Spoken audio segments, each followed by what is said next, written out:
Thank you so much. Thank you all so much for being here. This is the full board meeting of Manhattan Community Board 11, May 25th, 2021.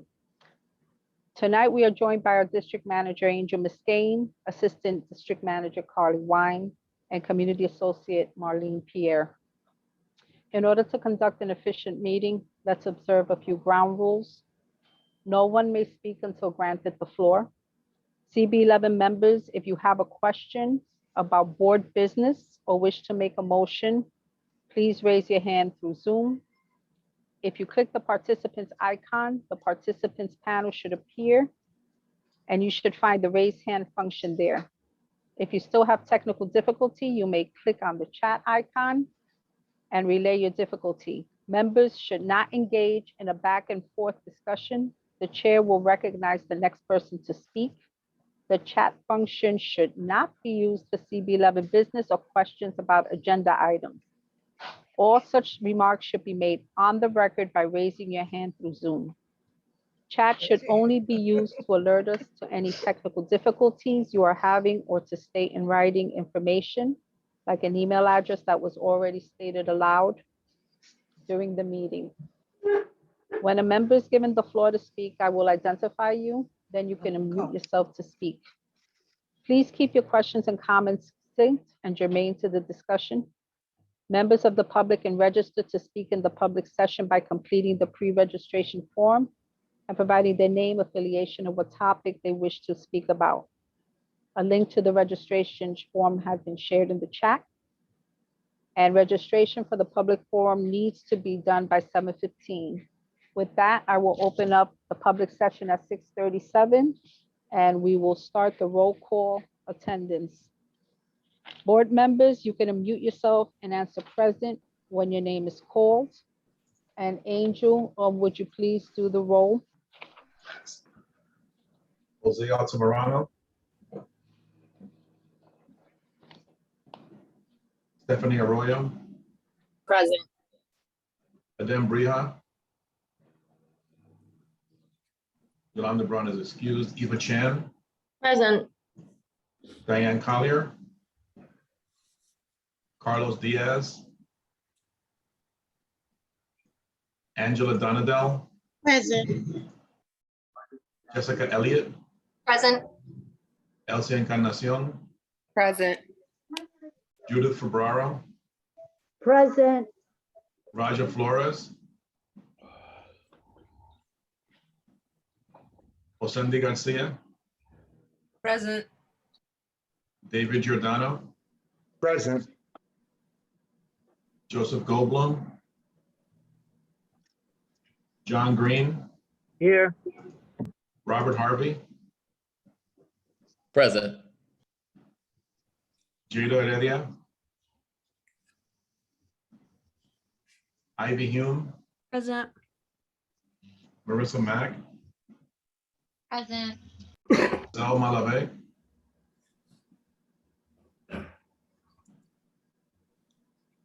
Pat Martin. Present. Francis Mastroda. Present. Jennifer Meyer. Present. Malik McCullough. Jessica Morris. Nelson Rama. Present. Arturo Perez. Present. Andrew Padilla is excused.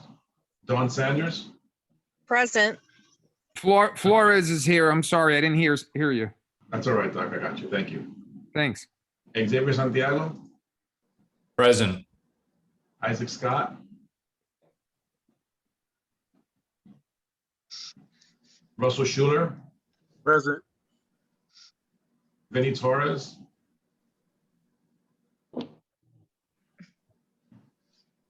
Jason Villanueva is excused. Stephen Villanueva. Candy Vasquez. Nye Whitaker. Present. Michelle Wilcher Clement. Present. Jason Wu.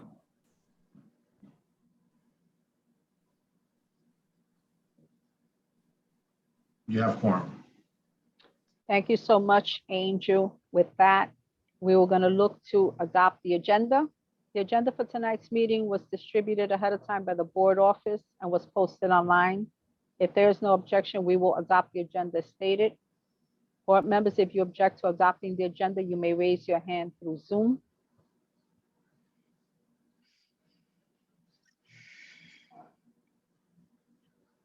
I see no objections. So with that, the agenda for tonight's meeting is adopted. We will now move to the pre-registered section of the speakers. Each pre-registered speaker will have 3 minutes each. A few ground rules for those wishing to speak. You must sign up to give testimony, providing your name and affiliation.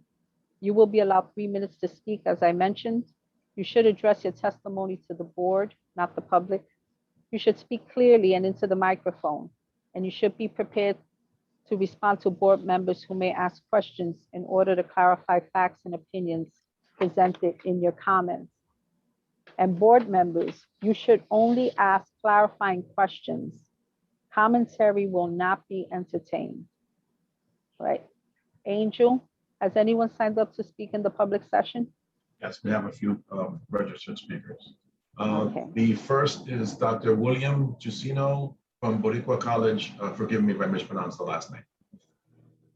You pronounced it well. Good evening, everyone. My name is Dr. William Jusino. I am a recently retired New York City Department of Education school administrator. I had the privilege of serving New York City children for 34 years, the last 22 as principal of a high school in Brooklyn. Upon my retirement, I received a call from the president of Boricua College, Dr. Victor Alicea, asking me if I would join his team. And having been raised in New York City, having had a partnership with Boricua College for the 22 years that I served as principal, I found it a privilege to be able to work with him and his team. Well, at this point, we're providing a brief testimony here today, and we're looking forward to the June 8th follow-up with your Youth and Education Committee. I'll be joined shortly by Cody Souffrant, who is our HEOP director.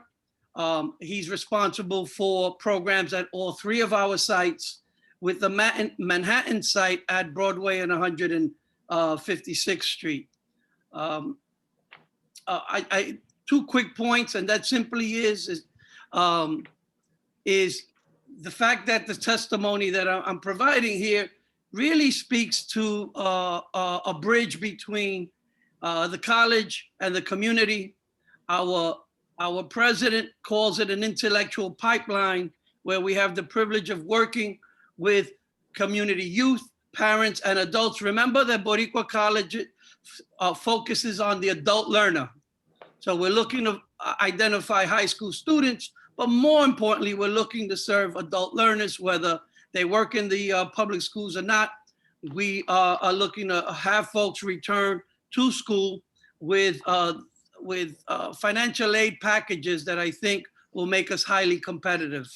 As a private college, we receive stimulus support, and our stimulus support has made its way to our students with $1,400 grants per semester, including laptops and printers for our remote learning activities.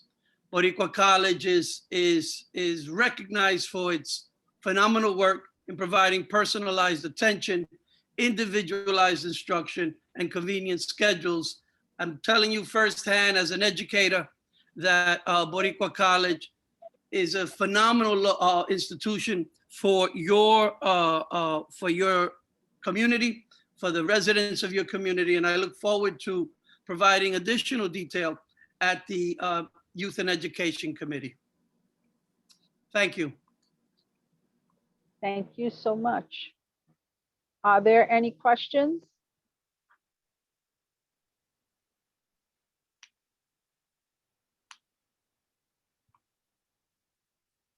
I see no questions. Thank you very much. Angel, can you move on to the next speaker? Certainly. The next registered speaker is Joey Yui from the Harlem Community Justice Center, and then followed by Timothy Ruffin from the Harlem Community Justice Center. Thank you so much, Angel, for having me speak. And thank you so much for the board members as well as the other folks for your time. My name is Joey Uy. I am the Harlem Community Justice Center's Help Center Planner, and we're based off of East 121st. And I just wanted to provide you all with some details about what HCJC has been doing throughout the pandemic so far, and wanted to update you all. So I will be talking about the housing as well as the youth work that our organization has been doing, and my colleague Timothy will be discussing the PPE distributions with our organization. So first, with housing, we've been helping East Harlem residents, specifically in NYCHA developments, such as Taft and Lincoln, with their recertifications, their annual recertifications, as well as hosting pop-up events online and offline. Our online events include repairs workshops as well as eviction prevention workshops to not only inform NYCHA residents about their rights, but also empower them to take action and make sure that they're holding NYCHA accountable for fixing, their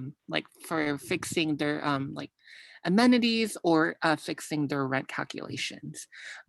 We've also been collaborating with TA presidents in these NYCHA developments, specifically at Taft and Lincoln, and we wanted to thank them for the collaboration. And we have been doing this every month throughout the pandemic, and we continue to do these every month to bring these services to the NYCHA residents. With regards to our youth work, we have our Youth Impact in Harlem, and we've been hosting youth circles and discussions online through Zoom. And we invite any youth of East Harlem to take part as well. We plan to host these every month, and we advertise our events on our social media as well. So on the chat, I'll be putting our email as well as our social media if you want to follow along with our any of our future events or want to keep up with any relevant news on housing as well as policy and things of that nature. With that, I wanted to pass it off, if allowed, to Timothy to talk about the PPP distributions that we have been doing with HCJC. Thank you, Joey. My name is Timothy Ruffin. I'm the program manager of the Men's Empowerment Program, and we work with young men of color between the ages of 16 and 25, especially around mental health and trauma work. Given the nature of this pandemic, there are a lot of people that are suffering in silence and who need help. So if you have or know of any young men between 16 and 25 that you feel may need a little bit of support to navigate this challenging pandemic, I'll put my email and phone number in the chat that you can reach out. Essentially, through this pandemic, the Men's Empowerment Program, in conjunction with hired young people from each of the developments in Johnson houses, Jefferson houses, Lincoln, and in Taft, we've been distributing face covering both for children and for adults throughout East, West, Central Harlem. Thus far, we've given out maybe 200,000 face coverings in the community. We have a mobile van that you can identify on 116th Street and Lexington. We're there generally once a week. We do move around. But what I really wanted to talk about tonight was vaccine equity. As you all know, East Harlem was one of the hardest hit neighborhoods in regards to the pandemic and COVID-19. As of today, the number of cases in East Harlem is 1 in every 11 people that you see in East Harlem, zip code 10029, has tested positive for COVID. Also in zip codes 10035, it is also 1 in 11 people that have been diagnosed with COVID-19. I don't want to get into death rates, but I will get into the vaccine. Although East Harlem has a high rate of COVID positivity, unfortunately, what we've seen on the ground is that people in East Harlem are not getting vaccinated at the same rate as our other groups in the community. Right now, East Harlem has a 33% vaccination rates for Latinos and Hispanics, and a 29% vaccination rate for people of color, Blacks. So what we've seen is that although the vaccine has been available for some time now, it is not reaching our communities. When you look at the vaccine finder, there are only 2 hospitals in Harlem that you can walk in and get the vaccine. That is Metropolitan Hospital and Harlem Hospital. For the majority of our people that live in East Harlem housing developments, it is very hard to find vaccine appointments. Although they do have walk-ins, you can walk in to Johnson houses. They also have the Settlement Health 106th Street that you can also walk in and get vaccinated. The city now has a mobile van that I will put in the chat that you can find out where it will be located. People can walk to the van to get vaccinated. And there are also other options in terms of pop-up sites. The summer's coming. The City Department of Health is looking to also have more vaccination appointments available. However, what we again have continually seen is that it's not really hitting Harlem, East Harlem, at the same rate it's hitting other communities. So we're just asking the community board if you could talk to Department of Health, elected officials, let them know that East Harlem should be vaccinated just like other communities. And I will open it up for questions now if anyone has questions.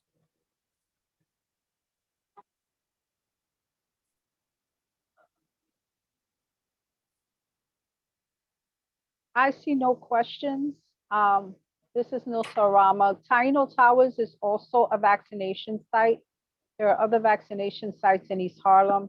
I will personally tell you that our organization had a vaccination event on site, and it was very well attended.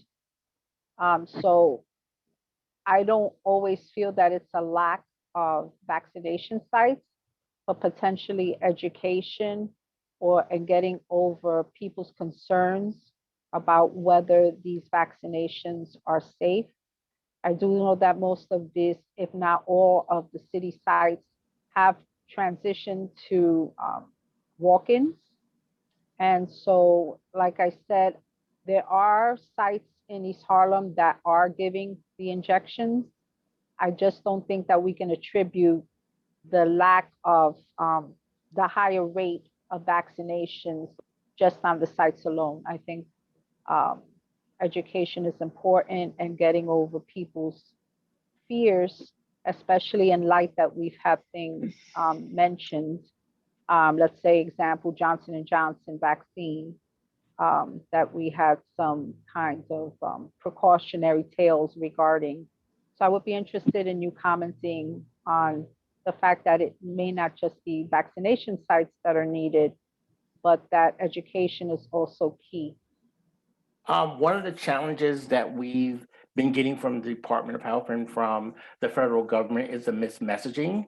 And that also plays into the lack of education because most people may not be getting their information from the Department of Health. They may hear from social media. And sometimes what we've seen is that information may not always be the most accurate. So what we're saying is, as of today, May 25th, we're encouraging the board to see if East Harlem can get more resources, education, to get people vaccinated if they choose to. What we are doing now also is we are providing information about vaccines. We have palm cards that we distribute, which list, very simple, straightforward information about vaccinations. And again, we're not telling anyone that they must get vaccinated, but we're just providing them with the information on the palm cards. And we've been doing this in all the developments, especially in East Harlem. And we will continue to do that throughout this pandemic because, again, education is the gateway to encouraging people to be more responsible. So, thank you. We have a couple of questions. So in the interest in public information, I'm going to extend this a little bit, slightly more just to answer the questions. Michelle Wilshire Clemens has a question. Hi, it's more of a statement. The pop-ups that have been happening in East Harlem, I'm glad that they have popped up. However, when they do pop up and you apply for that information, there's no real set confirmation that's set. There's no real follow-up, which is really odd, so that people that do apply to get the vaccine through some of these pop-ups feel that they are perhaps not true and have a tendency of not going since there's no confirmation, follow-up, and all the other stuff that happens when you go to a site that is a more permanent establishment. So I think that needs to be addressed as well. yes, and that is also part of the equity that we're talking about. In other affluent communities, this is not happening. What we're saying is, if it's not happening on the Upper West Side or the Lower East Side or Middle East Side, it should not happen in East Harlem. Because again, our people are human just like everyone else in this community. Okay, thank you. Nai, you have a question? I do. Thank you, Madam Chair. I just had a question because a lot of the pop-ups and other sites that I've seen are occurring during the daytime. And I know we have, a very prominent working class community. We have essential workers, that are, at work during those daytime hours. And so I didn't know if you could speak a little bit more to, whether it's, the sites can be available in the evenings, on the weekends, but just with a longer extended time frame, because I do see that a lot of the people, like I said, a lot of the sites are during the daytime, and are done by 4 or 5 o'clock, when a lot of people are coming, now getting their kids from school, coming home from work, and so just wanted to know what opportunities there were for later hours or evening hour vaccination pop-ups, and also continuing to stress that this is not necessarily an online community. The majority of our residents are not going to Twitter to get their information and or Facebook. And so, if you are going to have a pop-up, we need a longer window of being able to tell people, a week before or 3 days before or 48 hours before that something's going to be in a certain place, again, to have that credibility, to my colleague's point of earlier. So I just was hoping you could comment a little bit more about extended hours and communication. Thank you. Yes, I totally agree with you, Nai. The hours is a concern. I put my phone number in the chat. Anyone can reach out to me, and I will provide you when we are offering those later hours through the Department of Health. But it is a concern because, again, we have people that are working from 8 to 5, and they're getting home at 5 o'clock, and the vaccine van has moved, then they're sort of left out. We're also trying to ensure that on the weekends that there's an opportunity for people to get vaccinated as well. So again, I don't want to, sort of take up too much of the board's time, but I put my number in the chat. You can please feel free to contact me regarding late hours and weekend hours for vaccines. And again, the Harlem Community Justice Center is not telling anyone to get vaccinated. We're just providing you with the information. Thank you. I'll follow up offline. I happen to be the chair of Health and Human Services. So thank you. Thank you, Chair. Yeah. Okay. Also, I can add on that we also have a texting service that we provide with regards to nice questions. So I'll also put our phone number down. So if anyone is interested in knowing where certain vaccinations will be happening, we usually send notifications like about a week in advance. So if you subscribe to this texting number, we'll send you notifications as well. That's great to know. Thank you so much. I appreciate it. Okay. Thank you so much, Angel. Can we now move on to the next public speaker? The next registered speaker is Noel Alicea from Health and Hospitals, Metropolitan Hospital. Hi, everyone. Noel Alicea, Metropolitan, your local community public hospital. I'm very interested in hearing this conversation about vaccination. I held back on jumping in to share some information about what we're doing. So I'll share it now. Our vaccine center is open 7 days a week, weekdays from 7 a.m. to 6 p.m., Saturday and Sunday from 8 a.m. to 3 p.m. At this point, we are doing walk-in, so no appointment necessary. We've been doing some tabling outside of the hospital, and that's been really successful. People stop by, get information, and walk right in and get vaccinated. As you probably know, we now have Pfizer available for anyone 12 and older. We do need a parent or consent in order to do the vaccination, but Pfizer is available for anyone 12 and older. And we've gotten really good turnout so far from folks in the community bringing their kids. Like I said, no appointment necessary. We continue to provide testing also at our hospital on the 97th Street Annex, and that's also 7 days a week. And I encourage people to continue testing and keep up with staying on top of COVID. We are not done, whether or not you've been vaccinated. I also want to mention, back to vaccination, for a limited time, I don't know, I guess until supplies last, we're giving out gift bags to patients who get their COVID-19 vaccine at any of our NYC Health and Hospitals locations. Those include Sani packs with masks, gloves, and hand sanitizers, as well as t-shirts, caps, and other goodies. May is Mental Health Awareness Month. We're still in May. Mental health is an issue in this community and every community. We have services available at our hospital. Contact us if you need care. We have walk-in evaluation services available through our behavioral health program, in addition to substance use and other psychiatric programs as needed. A little bit of breaking news. Metropolitan today was announced to be America's most racially inclusive hospital. This is from the Lown Hospitals Index. They do a national ranking of hospitals across the United States. There were 3,200 hospitals in this survey, and Metropolitan was named #1 for racial inclusivity and for economic inclusivity. What that means is that we reflect our community in terms of who we serve and who walks in the door. There were some stark differences between other hospitals nearby. Lown Institute, it's LOWN. I recommend you read the report. I can put a link to it in the chat also. But as folks may be aware, we have hospitals in our community and in Manhattan and throughout New York City where the people who are served are not necessarily a reflection of the community where they are located.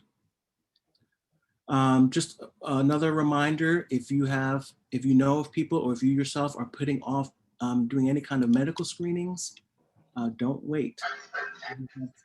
We and other hospitals have appointments available. I know a lot of folks were hesitant to do that during the surges, but please make an appointment and take care of yourself. I know that some of you know we have a new CEO. I'm not sure if she's able to join today. She may be on registered later. Yeah, I'm here. Oh, right on. So I'll leave it at that. Thank you all. I'm here, Noel.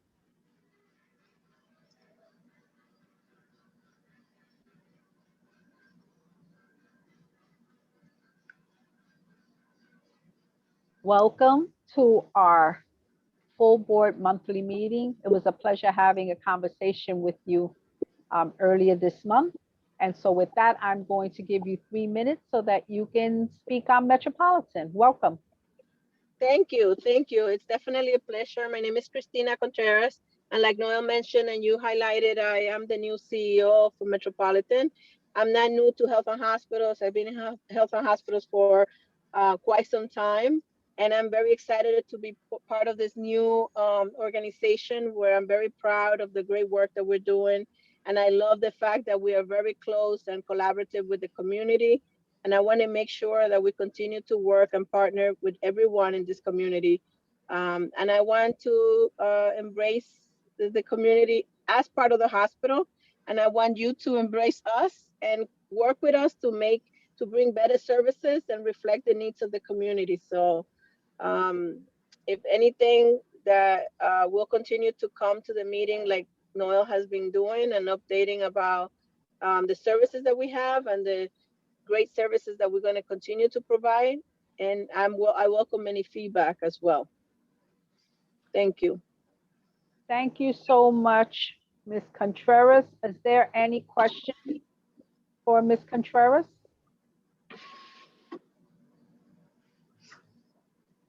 I guess you got off lucky this time, Christina, but I'm sure this is my first time, so next time. Yeah. Oh, I spoke too soon. Michelle Wiltshire Clement has a question for you. Okay. Thank you, Madam Chair. I was just wondering, is there a way to advertise a little bit the vaccines that are happening at Metropolitan and all the other? Because in the neighborhood, it's only when you actually get to the site, is there anything there? But if it's just a little bit, even just a little bit around, like maybe 2 blocks radius, and that would emphasize that yes, Metropolitan is there as well as there's vaccines and there's other things that are happening at Metropolitan. Because you do such great things in the neighborhood and people go, where, what, Metropolitan? They know Mount Sinai, but they don't know Metropolitan. Oh, we're definitely going to work on doing better marketing and advertising. And I know that Noel is probably going to be sharing the flyer. And we're trying to do something and use technology to help us do better marketing with the social media and highlighting the great things that we're doing. And I have a long, extensive history of working with the community. So I'm going to be out there and people are going to hear more about Metropolitan because you're right. It's a lot of great work happening. I'm very impressed and I'm very proud already being at Metropolitan for 6 weeks and seeing the quality of care that the doctors at the level of maturity and impressive with the work that we do. So I want to be out there and market and make sure that people take advantage of our healthcare. So I'm going to be out there and I'm going to use the technology to help us as well. And thank you for that feedback. I appreciate that. Excellent. Thank you. Thank you so much. With that, that's the only question I saw right now, but we'll work on some other ones for next time. Thank you so much for coming on board and coming to our meeting today. I know how busy you are. With that, we'll move to the next registered speaker, Angel. The next 2 speakers are Isabella Brill speaking on behalf of the East Harlem Community Hike, and after that, Osendi Garcia. Hi, everybody. Good evening. So this is Isabel from the Manhattan Borough President's Office, but now I'm not making the Borough President's report. Gail's joining later. This is just to invite everybody to a community hike that we will have on June 5th. And this is a version of a 17-year-old public health initiative that I have been involved with in Northern Manhattan. It's called Hike the Heights. Some of you may be familiar with Professor Mindy Fulilov and Dr. Lourdes Rodriguez, who were among the main founders of this initiative. And this was something that was born out of the need to involve community. You know, this is founded on the belief that safe parks and neighborhoods are essential community health to public health, and that all communities, regardless of their levels of income, socioeconomic background, are entitled to access to safe parks and neighborhoods. So this project was inspired by public health interested people and stakeholders in North Manhattan, noticing that there was so much youth violence, obesity, and sedentary lifestyles, and also gentrification, which is another form of violence, right? So, and this was like, an idea to activate public spaces and bringing people together to love and own their parks. So this is going to be happening June 5th. I am going to drop the link to the map, and I have a flyer, but I don't have a way of sharing it here now. And I'm gonna drop a little bit of a blurb in the link to our website. I don't want to take too much time. So if you're interested in knowing more and joining, you can contact me. I'm gonna drop my contact info there too. Thank you. Thank you, Isabel. I'm checking to see if we have any questions regarding the walk. Seeing none, thank you so much. And we're going to move on to Osendi Garcia. Thank you so much, Madam Chair. Good evening, members and members of the public. Today I'm speaking to you as just a very proud artist. I wanted to share information about Uptown Grand Central's upcoming mural project. It's called the Grand Scale Mural Project. This is the second year that 1,500 feet of construction fencing along 125th Street will be turned into an outdoor art gallery. The fencing goes along Madison Park, Lexington, and 3rd Avenues. All artists based in New York City are welcome to apply, but preference is given to artists with connection to Harlem, Upper Manhattan, and the Bronx. The deadlines are coming up. You have until to complete a full mural, which is about 2 panels big, should be done by the end of June. So I'm here sharing this information. So other artists within the community are aware of it. So if you know an artist, you know someone who can benefit from creating a piece to uplift our community, they will be compensated $500 for each, doesn't matter how many panels you make, it's $500 flat. And even though it's not commercially competitive compensation, the Uptown Grand Central wanted to make sure that they could give the maximum amount of a stipend without actually, making sure that the artists don't have to pay taxes upon it. So all artwork can be completed by June 30th. If you or the artist that you know don't have any experience painting murals, you will have a lot of support from the staff and from other equally engaged artists who will be creating beauty for the community. I'll be putting information of how you can apply and who to contact on the chat. If you would like additional information, feel free to reach out to me. I will be putting my contact information in chat as well. Thank you for your time. I really appreciate it. Thank you so much, Osendi. Are there any questions on what Osendi has spoken about, the mural project? I see no questions. Thank you so much, Osendi. Angel, the next speaker. Sure. The next registered speaker is Cody Souffrant from Boricua College. Yes, thank you so much for having me. Thank you, Madam Chair, and the rest of the board, and Dr. William Husseino, just for the brief introduction and as a first speaker and talking about Boricua College. But I'm the director of HEOP, state-funded program for all 3 campuses at Boricua College, and I'm truly a product of that particular program. I started in my undergrad days at New York Tech through the HEOP program and was able to finish my studies there and really don't necessarily have a balance and do the same with my master's as well. And now doing full circle as the director at Brooklyn College. Just the need to collaborate and to have folks on board to truly push this program to students, because it really does provide like a triple threat, I like to call it, of resources. And one is particularly the financial piece. As Dr. Williams said, that we do give traditional students and HEAP students a stimulus benefit of $1,400, but our HEAP students do receive additional stipends or checks each semester.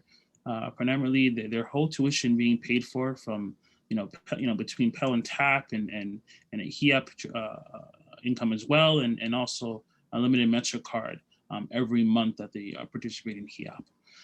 Aside with that, they also receive unlimited tutoring for all their their classes they need in terms from English, math, history. And if we don't have it in the college, we do refer elsewhere and pay for that as well. So a lot of our students that do participate through the tutoring truly do excel. It's not just participating through tutoring when you're sinking, but to maintain that 3.5 and 4.0. And also one-to-one counseling for sure that we do throughout the year, just to make sure that at least freshmen and also sophomore, juniors, and seniors are getting off on a good step, maintaining their academics, and just have someone to talk to, extra support and love, I like to call it, outside of the professors and faculty and staff. And each HEAP candidate or prospect starts with a 5-week pre-freshman program that starts right before they enter into their first semester at Brooklyn College, and that truly does make a difference. It helps students prepare for their next semester. We go from writing and reading and math and English, and we have a full staff of professors and tutors. For some folks, it's been a while since they've been in a classroom, and we have a rich array of students from coming out of high school, 17, 18-year-old students, and for folks that wanted to now come back, that perhaps been working in the workforce and now want to come back and finish their degree. So it's a well-rounded of students that start the 5-week pre-freshman program and now receive the benefits I mentioned throughout the year. So it's a wonderful program. I'll put in the link just a little bit of our criteria financially and academically, and also my contact, but it's just a way for students to obtain admission into a private institution and virtually go for free, as it helped me throughout my various studies throughout the year. So I really appreciate the time to talk and talk about a program that tremendously helped me. Thank you so much. And I will speak from experience, as I've worked with you for many, many years. And HEAP is a wonderful program. In a lot of instances, a lot of students don't know about it.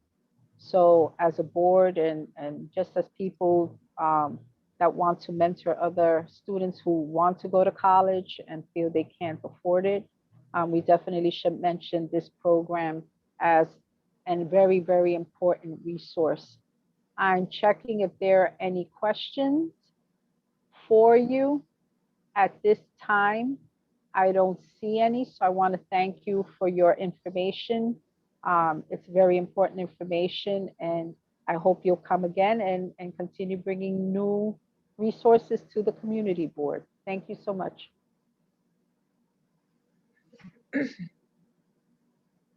Angel? That was our last registered speaker. Okay, thank you so much. With that, we are going to move to our local elected officials. If you have not already signed to speak, we ask that elected officials or their representatives please alert our staff in the chat if they wish to give a report. We ask that any event or service literature be sent to the office so that it can be posted and shared as appropriate. Please keep your reports at 3 minutes and be mindful not to repeat what others have already mentioned so that you maximize the use of your time. Angel, have any elected officials or the representatives signed up to speak? Yes, so the first representative is Maggie McDermott with Councilmember Ayala's office. Welcome, Maggie. Good evening, everybody. It's a great pleasure to be here. Thank you so much for having us. My name is Maggie McDermott. I'm here to represent the office of New York City Council member Diana Ayala. Regrettably, she is not available this evening. So the city council is in the middle of budget hearings and looks forward to hearing from individuals who are interested in weighing in on whatever the public is speaking of. We recently hosted a beautiful Mother's Day event for East Harlem seniors, and we look forward to hosting a similar event for fathers. We celebrated a ribbon cutting ceremony at the new Wagner Houses basketball court, which was funded primarily with resources allocated by the NYPD. With that being said, funding was secured for a brand new community center at Wagner as well. So we hope to see construction begin soon. Additionally, we are working closely with MOCJ, SAVE, and a host of community partners to start planning events, employment, and social opportunities for local youth as a means of helping to reduce gun violence in the district. To date, we have had over 65 shootings since July of last year. With that being said,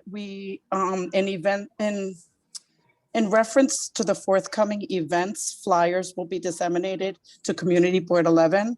So we're hoping to see all of you, or at least some of you there. Any questions?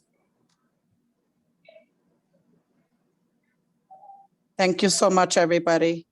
Have a great evening. And I apologize, I'm at 2 meetings at the same time, one in person and one via telephone. So I sound a Maggie. little generic, I apologize. Yes. Maggie, this Sure. is Nilsa. Can you Hi, Nilsa. forward, hi, sweetie. Can you forward that flyer that has the vaccination sites? Absolutely. In Harlem, so that we can, if we don't have it on our website, we can post it, or at least have copies Absolutely. available for the constituents. Thank you so much, Maggie. Absolutely, and I'll be sending along movie night flyers and other functions that the city council member is hosting. Thank you, Maggie. Thank you so much. Thank you, everybody. Stay safe. Thank you. Angel, the next registered speaker. Is Wilfredo Lopez with Councilmember Kalos's office. Hi, CB11. Welcome. Can y'all hear me okay? Yes. All right, so don't have a lot to report. In terms of legislation that we've passed, we had 2 pretty big bills passed in the last month. The first one is the Retirement for All bill. This is a bill designed to provide every New Yorker who is currently working, who does not have access to any employer retirement plan. It provides them with a pension that they fund through their own pay. So as little as 1% can be put away, as much as 20%.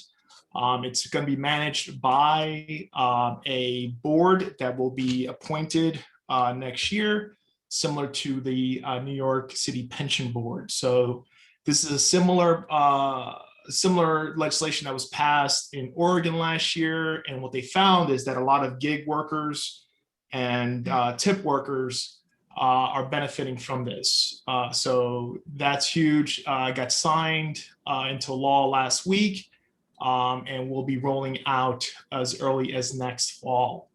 The second one, which affects all of us, it's a bill that you've heard me talk about 100 times, but pesticides. So we finally managed to pass it. It passed late last month, and that will go into effect starting this week. So actually on the 27th, it becomes law. That bans the use of toxic pesticides like glyphosate, which is what they use in Roundup, from being used on any city parks, playgrounds, or any other city property.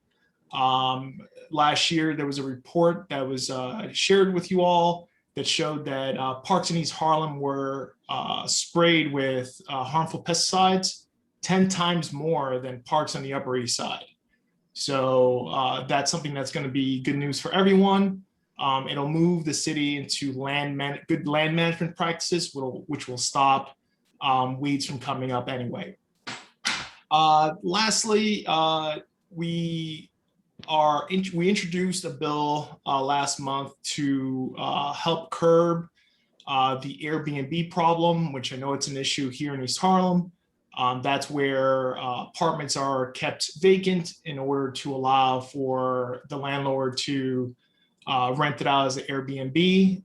So we'll have more information on that over the next month, but we're hoping to get that bill heard ahead of the budget negotiations. But essentially, it will create a registration system, which will help allow legal Airbnb use to continue, so that we're not harming folks who are just trying to make some extra cash renting out an extra room, but will stop the proliferation of full apartments that are just sitting empty, being rented for it. So we need more affordable housing, and this is definitely one of many steps that need to be taken in order to get there.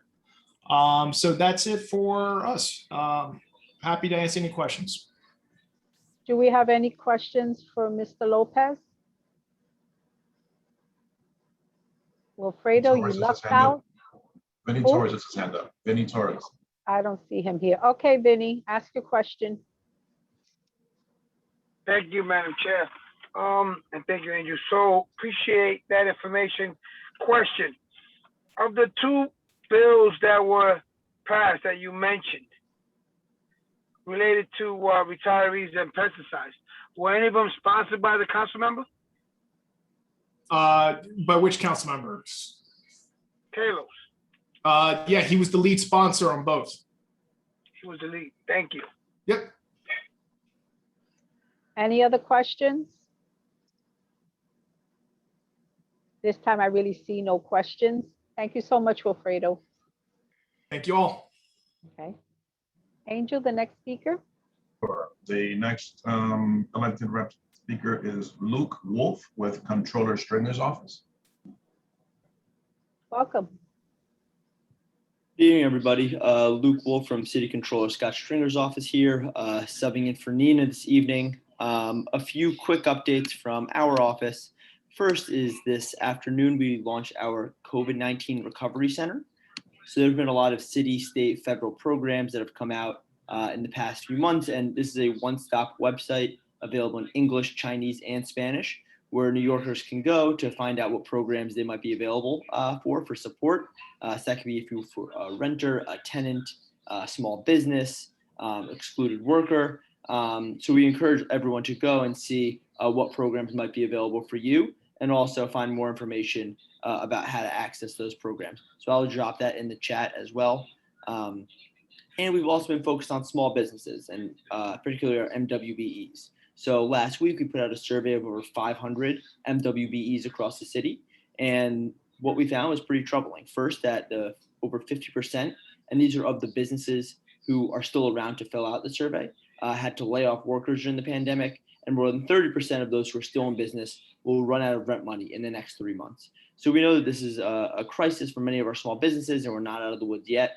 And while we hope that they are able to get that federal and state relief, we know there's more that has to be done to make sure they can come out of this stronger, and make sure they can still keep serving our communities. So that is, once again, something else we're really focused on.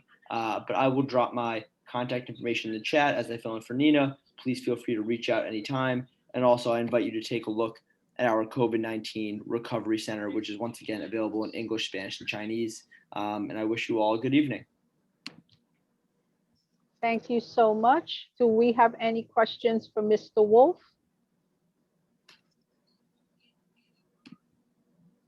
I see no hands. Angel, do you see any hands before? Okay, thank you so much, Mr. Wolf. Angel, do we have another elected official pre-registered speaker? Just Isabel, but she said that Gail's gonna jump on later. Okay, so with that, we will give the Manhattan Borough President a chance to give her report during the business session. And so with that, we are closing the public session at 7:29 p.m. and we will be opening up the business session. Angel.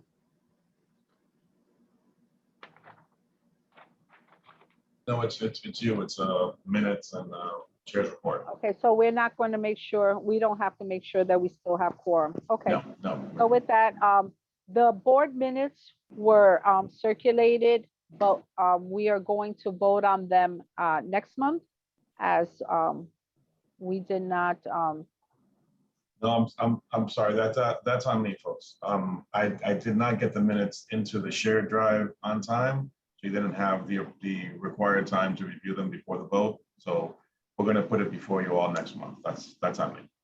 and that's perfectly fine. So thank you, Angel, for that. With that, I'm moving to a brief chair's report. The chair's life is always meetings, it seems like. So this past month, we concentrated on the Friends of La Marqueta had a meeting, the UMES board and the Human Capital Committee and other committees had meetings as well. We participated with other community boards through planning of the forums that we're looking to do as a group. And as a private individual of this community, I was asked to participate in an informational forum, which I did, which had nothing to do with the community board. Angel and I, we had a wonderful meeting with Christina Contreras, the new CEO of Metropolitan Hospital. And I will tell you that her enthusiasm is wonderful. She's bringing a host of knowledge to this community. We have been fortunate in the people that have taken over the leadership of Metropolitan Hospital, and she is the next in line to help bring Metropolitan even higher in stature than it's achieved. As you're aware, with the Second Avenue closing, Metropolitan at one time was having trouble meeting its numbers.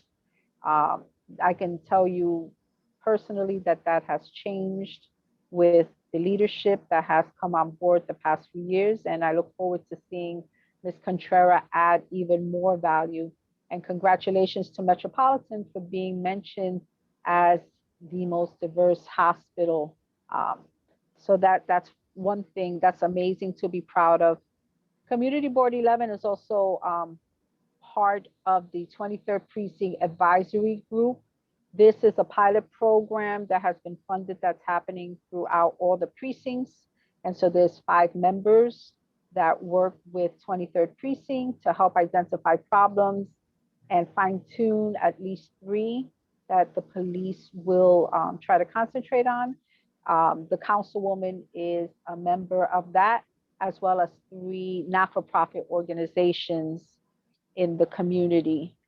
As always, we participate in the borough board meetings, and we also had an MEC, the Media Entertainment Center, the 125th Street complex. We had an update on where they are yesterday, and I'm happy to say that that project is moving along.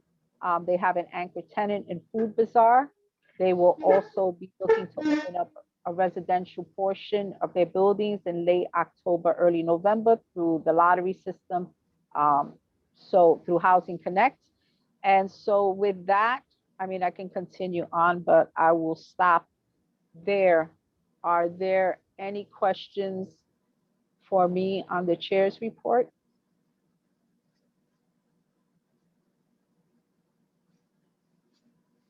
Okay, I see no questions. With that, I'm going to move it along. Thank you so much for listening to the district manager's report. Angel?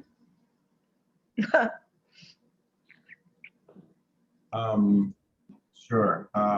Thank you, Madam Chair. I can't find my report. So as the board members certainly know, because the number of emails from my account has increased in the last couple of days regarding different land use applications and proposed text amendments that the city is circulating across the city. We have a series of land use actions, proposals being referred to the community board that we have to vote on in these last couple of months before the summer break. As such, we've already had to add a full board meeting and committee meetings for the month of July. We really don't expect to have to host any meetings in August. We've been in contact with the Department of City Planning in terms of the timing of their releasing of these certified applications to ensure that the board and our community doesn't miss an opportunity to participate and weighing in on these applications. I certainly am keeping my fingers crossed that they abide by that request and don't forward things that the board and the community cannot weigh in on. So among those proposals are the Elevate Transit Text Amendment, the Citywide Hotel Text Amendment, the Food Retail Expansion to Support Health, or otherwise known as the FRESH Program Text Amendment, the Open Restaurants Text Amendment, which is an expansion of and a continuation of sidewalk cafe permissions across the city and in a broader area than previously allowed. And lastly, the Physical Culture Establishment Text Amendment that refers to like gyms, massage parlors, therapy, physical therapy establishments that in the past have had to run through a couple of hoops in order to be permitted to operate. And they're looking to make that somewhat easier for those operators. Like I mentioned, we're having meetings in July for land use and for executive, but also we're having a full board meeting in the hopes of ratifying a proposed temporary amendment of CB11's bylaws in order to allow the board to conduct its elections this November remotely. As you know, since we're on Zoom now, we've been remote for over a year per the governor's directive. That is still in place, is anticipated to still be in place. And in either case, because we'll be on break and the elections are starting, sooner rather than later, we wanted to be prepared for that eventuality. And thus the draft bylaws were reviewed by the executive committee, approved by the executive committee, approved to be distributed, have subsequently been distributed to all board members, all current board members, with the plan that there be a vote to ratify them via a resolution at the full board meeting in July. Those members that have not yet responded to confirm receipt of that, if you could please do so in writing, I would very much appreciate it, not in the chat. Please respond to the email that I sent the attachments with. It's easier for me to track that way. Then the last thing, well, the second to last thing I'll say is the board staff, like many other city employees, was directed by Mayor de Blasio to return to the office, and we have done so. We have circulated to the board, but I'm mentioning it now for the public's sake, circulated the kind of procedures and policies that we've put in place to ensure the safety of our staff, which is our paramount concern. We have and will continue to provide the same level of service that we always have. That has not been impacted negatively by us being remote, but now that we're in person, it makes it slightly easier, certainly makes it easier to file things. And then lastly, I did want to mention, sadly, that some of you may know him in other areas, and us in the office know him because he helped us. He was our cleaning guy for many, many years. Reverend Gill passed away due to COVID a couple of weeks ago. He had been working with us the entire time that I've been here and before, I'm sure.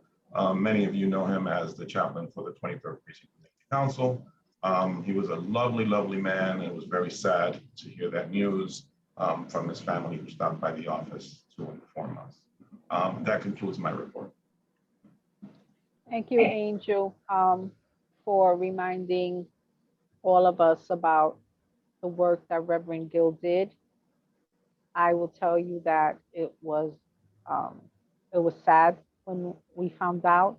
And with that, I'd like to take a few moments of silence, not only for Reverend Gill and all who have passed this year, but also as a remembrance to the 1-year anniversary of Mr. Floyd, whose passing has helped create a difference in our culture and how we think, and has started a groundswell towards more equal justice and in policing.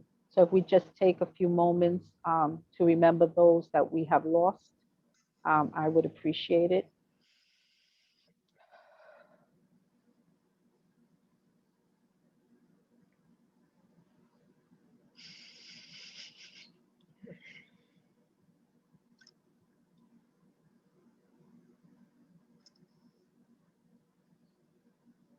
Thank you so much. The next report that we will hear is from our Vice Chair, Xavier Santiago. Thank you, Madam Chair. It's very somber, and because COVID-19 is still impacting our community in this city. And even though our numbers are down, I cannot impress enough upon the members of our community board and the public to still stay vigilant. We're nearly at the end, as they say in the UK, nearly there, and you wonder where the end is going to be. But we are approaching it fast. In my report, it's going to be pretty straightforward tonight. I got vaccinated. I didn't, like a lot of people I found out were jumping queue, waited till it was open.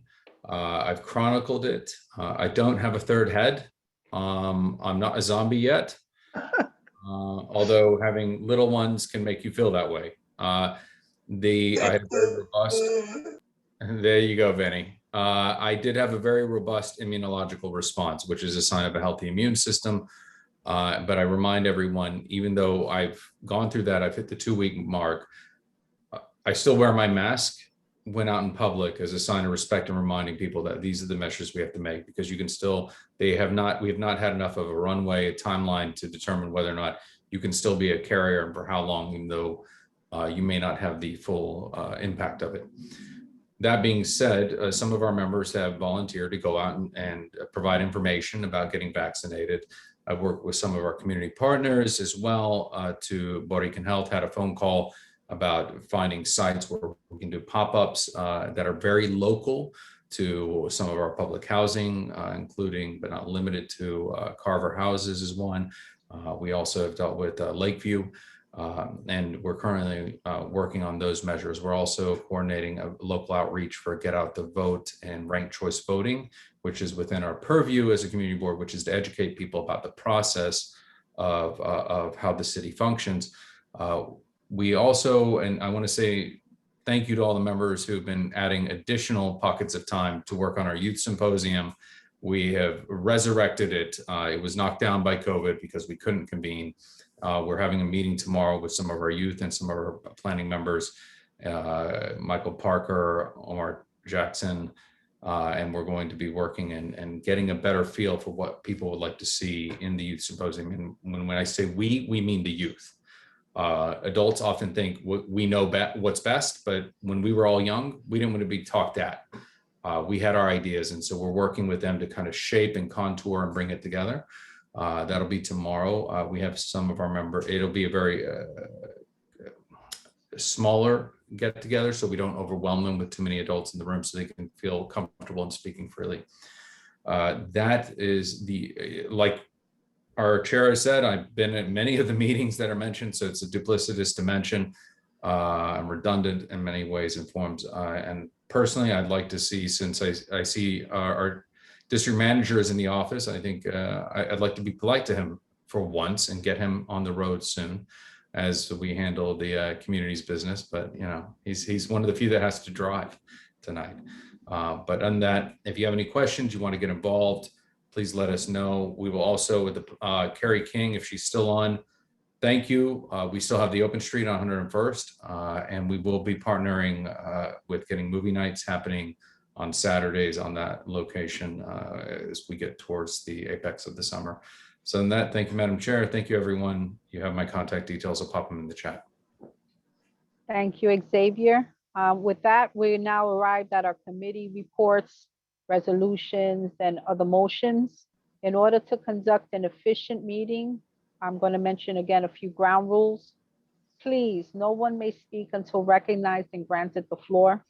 Board members, if you have a question or wish to make a motion, please raise your hand through Zoom.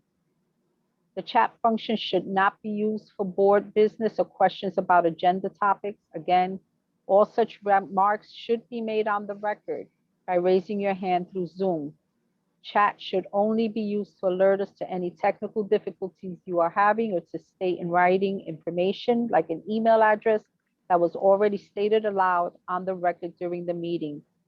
It's important that you mention your information and speak it aloud when recognized, as there are people who are on the telephone and may not be logged into this Zoom meeting to see the chat. When a board member is given the floor to speak, I will identify you. Votes will be conducted by roll call. Please keep, as always, your questions and comments succinct and germane to the discussion. With that, we're going to move to the first committee report, and we are going to move to housing. John, are you there? Yes, Madam Chair, I am. Thank you. Would you like to give the report on housing tonight? Well, actually, the thing is that it has been prepared. That's my fault, I'll do both of them at the next meeting. But okay. I do have one announcement to make. Great. For anyone that who knows anyone that's in need of housing, the section 8 wait list is still accepting applications until 11:59 Friday night on May 28th. The application is on the Borough President's website, and if there's anybody that you know that needs housing, please let them know, because they have 3 days left. And also, I know most of you probably do, but in the event that you do not know, the Borough President's weekly newsletter online is a wealth of information about what's going on, and any information that concerns housing, economic development, education, and etc. So if you don't know about it, check it out, and it's a worthwhile read. Thank you, Madam Chair. Thank you, John, for that succinct report, and I look forward to you sharing more information as it becomes available in regards to helping our housing committee disseminate information to the community at large. Thanks again. With that, we're going to move to public safety and transportation. Jose Altamirano. Guilty. Yes. Hello, Madam Chair. Hello, Jose. So we have an action item. As we presented last month, this transcript thing gets in my way of reading. Let me see. What does this mean? I don't care what. There it goes. Okay. So as we presented last month, we have a co-naming that our committee voted in favor of. It is located on East 103rd Street from Lexington to 3rd Avenue, and it will be known as Cecily Tyson Way. As I'm sure most of you are familiar with Cecily Tyson, I'm sure as most of you are were probably surprised that she was from East Harlem. This was presented and brought before us by Debbie Quinones, who most everyone here knows, Taina, and as well as Nina. And it was a complete package. We gave it the month that we usually do in our committee. So we'd like to present it tonight to be rectified by the board. And I also have something else to say about a survey, but I'd like to get this one over with first. So why don't you mention the survey, and then we'll go back to this for the vote. Okay, perfect. So we are in public safety. We wanted to get a little more micro data from within our community. And we have been working on a survey for the last 2 months. And we would actually like to present it. We're going to send this survey to the entire board. And we would like everyone's participation in this. And we would like to, hold on. We would like to make sure that everyone takes part of it. I think it's something that will be very beneficial to the board as a whole. not just because of public safety, but I think it's something that we can grow. I think it'll be very interesting to get information from the community in that, and from their from their neighborhood, their block, as we say. I think it's something that we can grow for all committees.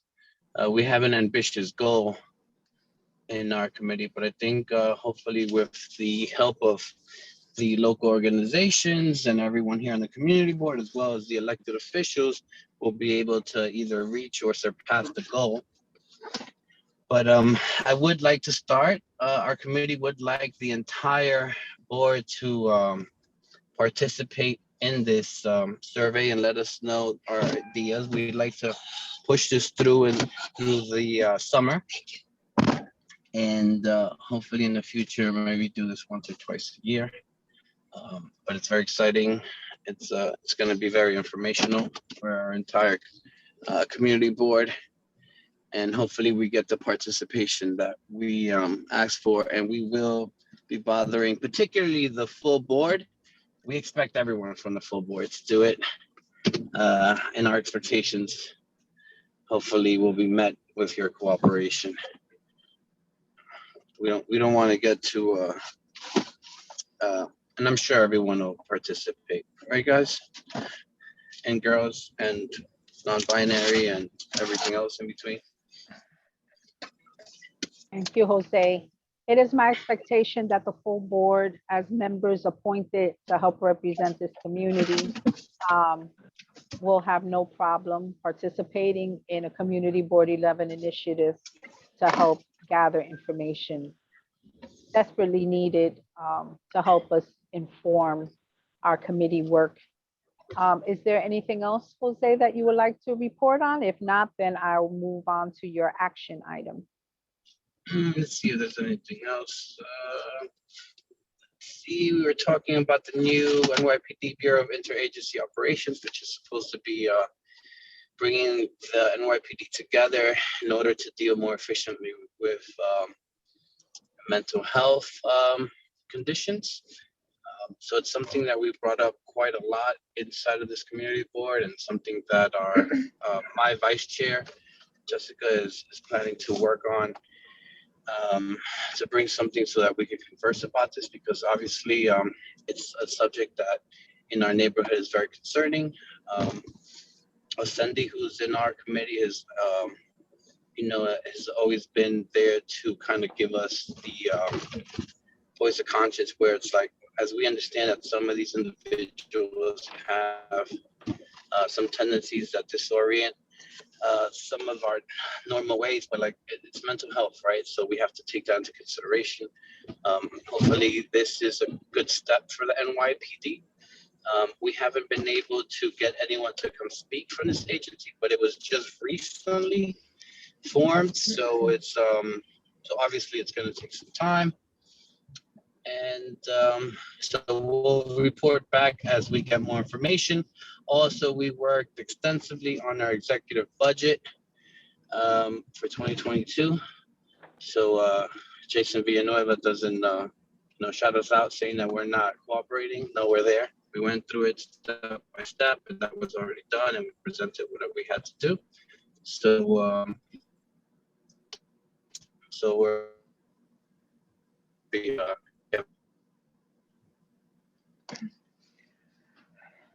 Okay. Thank you, Jose. I'm not sure if we lost you or not. So there was one action item from Public Safety and Transportation. I'm going to read that the Public Safety and Transportation Committee recommends that Community Board 11 supports the co-naming of the southeast corner of East 101st Street from Lexington Avenue to 3rd Avenue as Cicely Tyson Way. Is there a motion to support the So moved by Carlos Diaz, Madam Chair. Second by John Green. Hold on, I have my hand raised. Okay, remember I'm going to accept what was done, but I need to remind the board that at the beginning of this section, you must raise your hand and wait to be recognized so that everyone is on the same page and it is clearly understood who is mentioning what. So David Giordano is perfectly right in that his hand was raised. In this instance, because I understood who said it, I'll accept it, but I will not accept it going forward. The motion was made by Carlos Diaz and was seconded by John Green. Is there any questions or discussions regarding this item? David, do you have a question? It is more of a comment. I believe the street is 101st Street, not 103rd. It's in the agenda as 101st Street. I know, but he mentioned 103rd on one in the presentation. Oh, Jose, is it 101st or 103rd? Because it is detailed in the agenda as 101st. It is 101st Street. I'm not sure if So- I mentioned 103rd, but I am driving, so. Okay, so he misspoke. Thank you for catching that, David. The clarification is to support the co-naming of the southeast corner of East 101st Street from Lexington Avenue to 3rd Avenue at Cicely Tyson Way. Carlos Diaz made a motion on that recommendation. John Green seconded. Thank you, David. Do you have any additional comment on that? Because your hand is still raised. David? Okay, I guess not. Okay, are there any other questions regarding this action item? Seeing none. Angel, can you call the roll, the vote?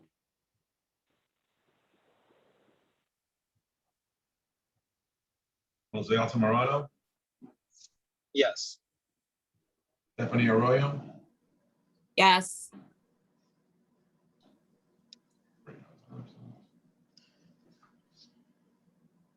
Eva Chan, Yes. Diane Collier, Yes. Carlos Diaz, Yes. Angela Donado, Yes. Jessica Elliott, Yes. Elsie Encarnacion, Yes. Judith, Yes. Raja, Yes. Osendi, Yes. David, Yes. John Green, Absolutely, about time. Robert Harvey, Yes. Jada, Ivy, Yes. Marissa,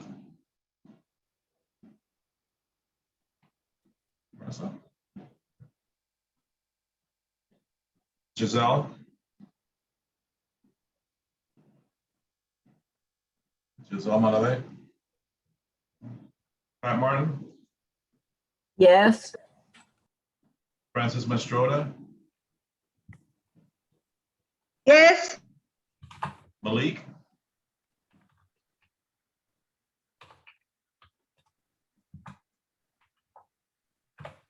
Jennifer Meyer, Yes.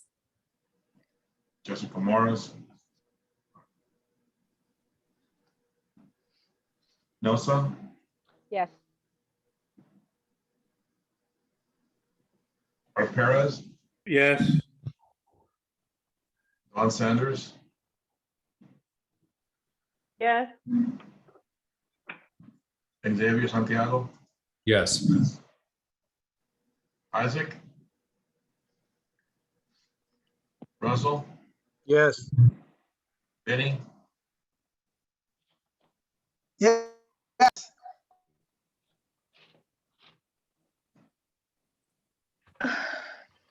Giselle is a yes for the record.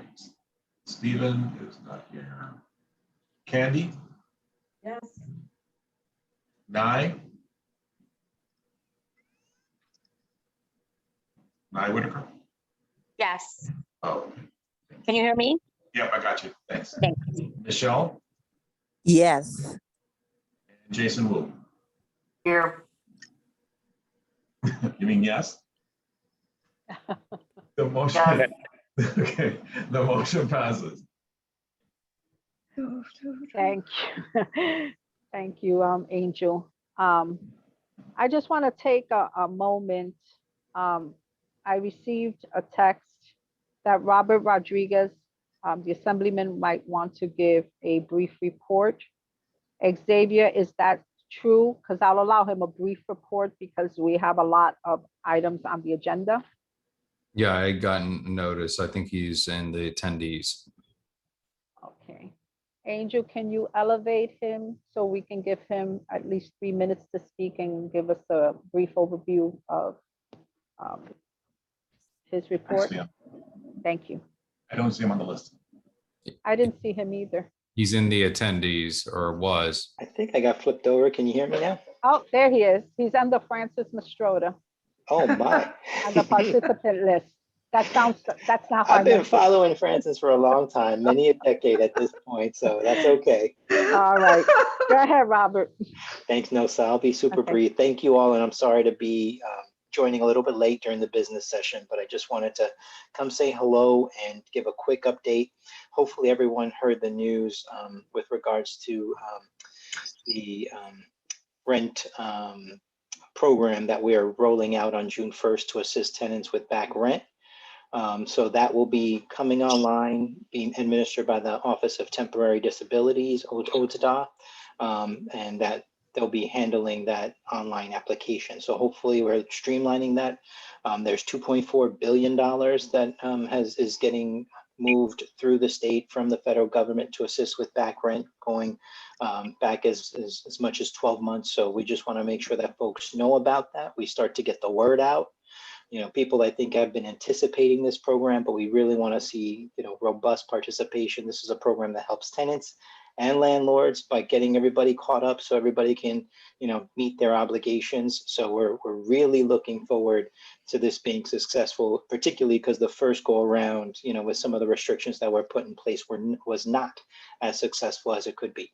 There's also kind of I want to say a sister or a brother program to this, where if the tenant doesn't apply and the landlord applies as a form of hardship because they haven't gotten any kind of feedback from the tenant in terms of back rent, they're also able to apply, and that's a $100 million program separate from the $2.4 billion that will go towards supporting back rent and those that have been impacted by the pandemic. So that's probably the most important thing to talk about. The second most important thing, which I hope will be rolling out shortly along that June 1st timeline, is the support for small businesses.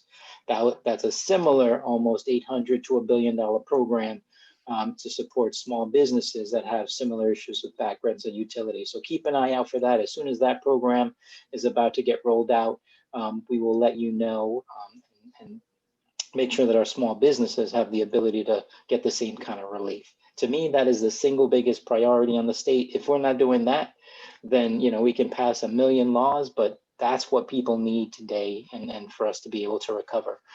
So just wanted to highlight those two issues in terms of my legislative priorities. Secure choice, which is creating retirement savings program for everybody. Right now, only if you're a union or you've got a great public job do you have employer-sponsored retirement savings. You've heard me talk about secure choice in the past. We're passing it so that it does in fact take place and allow people to automatically participate and enroll unless they choose not to, and requires businesses, small businesses with more than 10 employees to make it available. So I think it's a big step to make sure that when we're, you know, hitting retirement, we don't just have Social Security, that we actually have something else, and that's something that's easier. So I'm not going to take too much more time. I will also announce we have a new chief of staff and some new employees in my office. Erica Gonzalez is the chief of staff, please.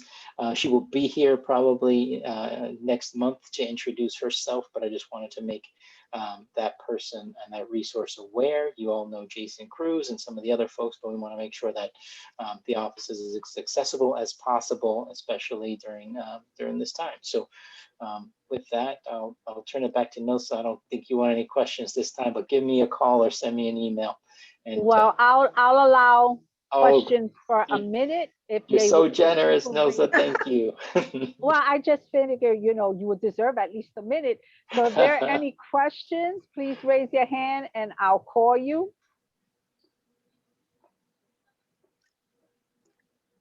You lucked out, Robert. No questions this time. Be prepared next time. I sure will. I'll have a big report. All right. Thank you, Robert. Thanks, everybody. All right. Take care. Thanks. Okay, with that, thank you all for allowing the brief interruption, but it's very important to know what our elected officials are doing. And Robert Rodriguez is always working really hard on the behalf of this community. With that, we are now going to move to licenses and permits. Licenses and permits have quite an exhaustive list. Adem Briha is not on. So I will take the liberty of reading the items. I don't see Judith. Judith, you are on. Would you mind if I cycle through these quickly? Is there something you would like to add in the interest of any informational, or would you weigh in as I am going through these quickly?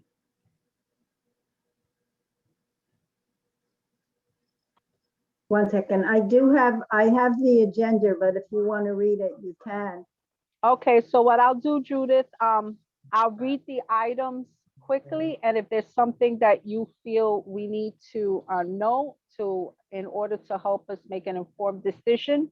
I'm looking through all the items, and there was only one item that was recommended to be denied, and that's under the street activity permit section. So Yes.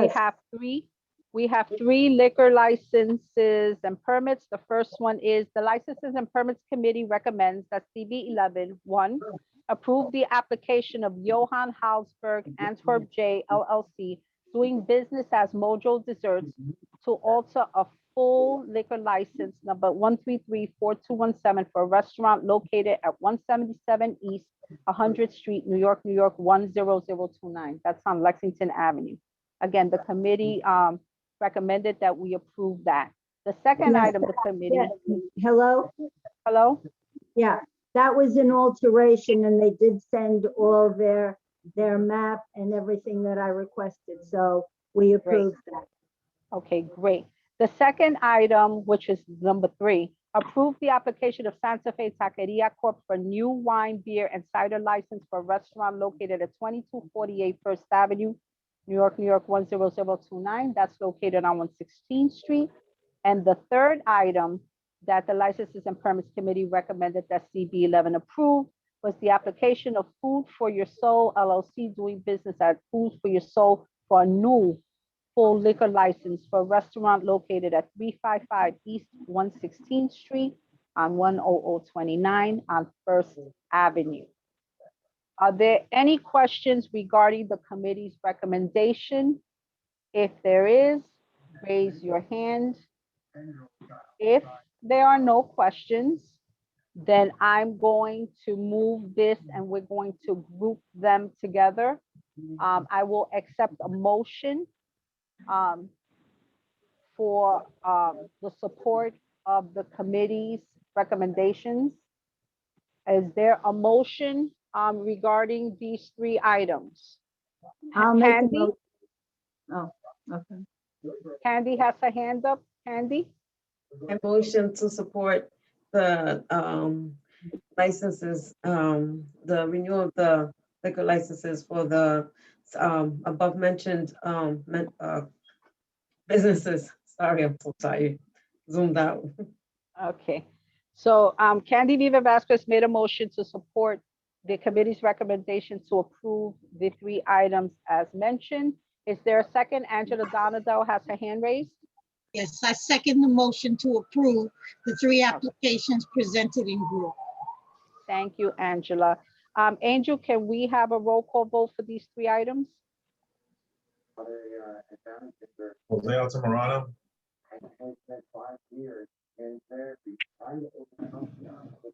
Jose,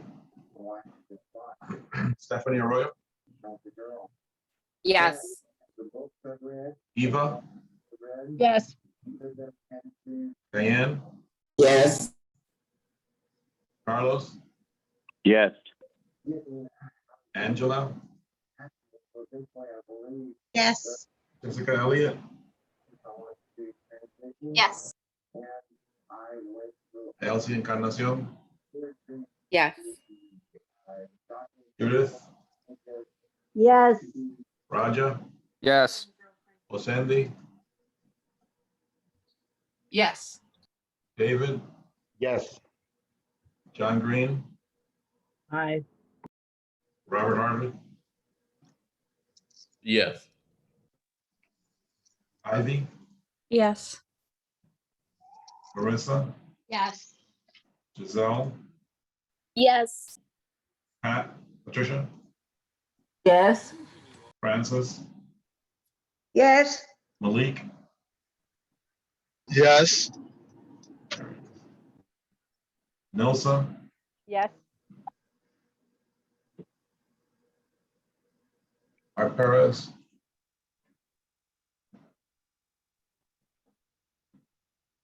Arturo Perez, Don Sanders, Yes. Russell Schuler, Yes. Freddie Torres, Yes.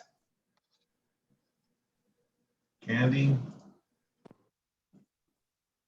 Yes. Nye, Yes. Michelle, Yes. and Jason Wu. Yes. Angel, you missed me. It's Xavier. I didn't miss you, I just skipped you. I'm I think feeling you missed me as well. This is Jen Meyer. I was a Oh, yes. you I missed. Two yeses. Okay, guys, got you. Thank you for letting me know. Motion passes. Okay.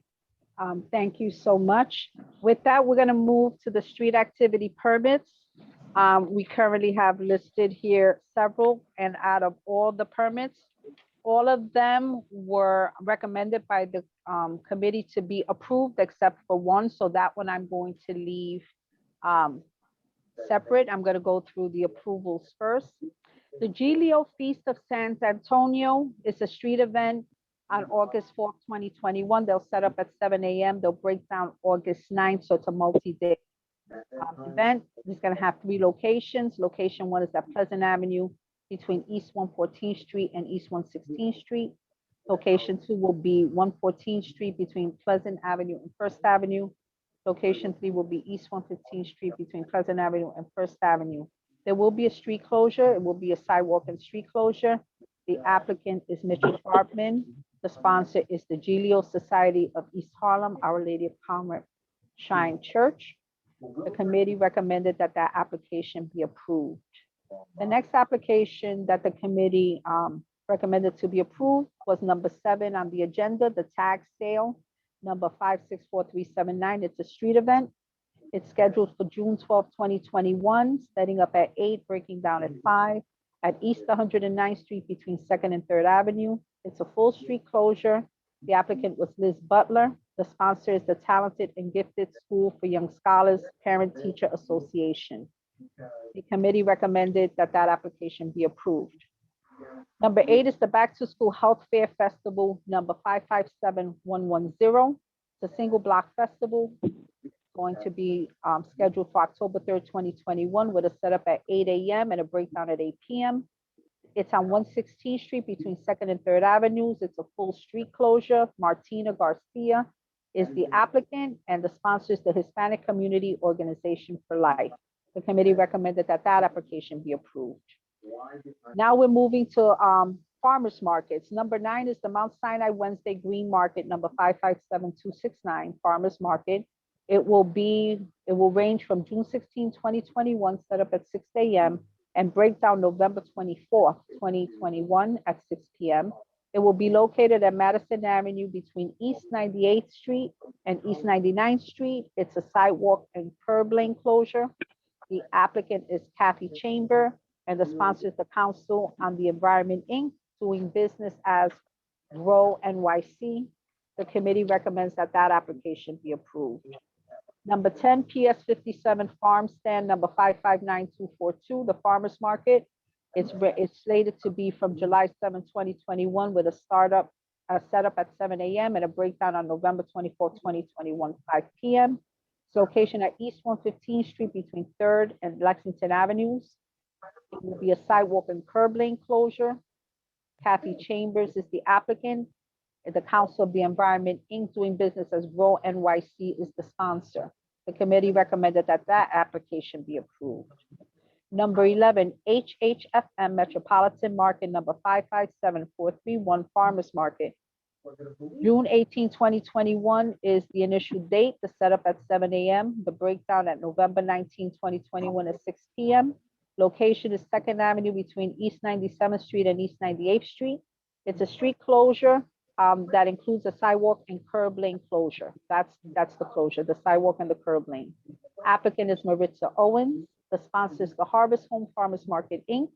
The committee recommended that application be approved.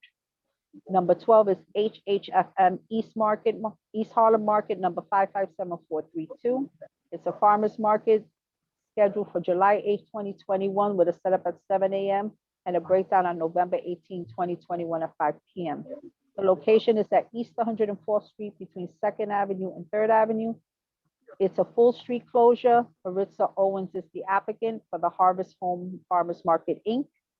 It was recommended that application be approved. Number 13, Back to School Education Block Party, number 561846. It's scheduled for August 28, 2021, with a setup at 10 a.m. and a breakdown at 5:30 p.m. at East 100th Street between Lexington Avenue and Park Avenue. It's a full street closure. The applicant is Reverend Felipe Ayala from the Life Changes Church and Ministries of Manhattan, Inc. The committee recommended that application be approved. Number 14 is Community Day, number 572681. Religious event, June 26, 2021, set up at 11 a.m., breakdown at 4:30 p.m. on East 100th Street between Lexington Avenue and Park Avenue. It's a full street closure. The applicant was Reverend Felipe Ayala. The sponsor was the Life Changes Church and Ministries, and the committee recommended that application be approved. Number 15, Community Day number 572682, July 24, 2021, with a setup at 11 a.m. and a breakdown at 4:30 p.m. at East 100th Street between Lexington Avenue and Park Avenue. It's a full street closure. The applicant is Reverend Felipe Ayala. The Life Changes Church and Ministries is the sponsor. The committee recommended that this application be approved. Number 16 is the Salsa Event Music, number 562737 Block Party, scheduled for June 5th, 2021, with a setup at 11 a.m. and a breakdown at 8 p.m. Location, East 115th Street between Lexington and 3rd Avenues. A full street closure. The applicant is Brian Martinez, and the sponsor is the residents of the block. The committee recommends that this application be approved. So with all the applications that the committee recommended be approved, I will entertain a motion on the committee's recommendations. Jessica Elliott, Motion to approve the committee's recommendations for all these items. is there a second? John Green? I second. Okay. Are there any questions on any of these items that I aforementioned?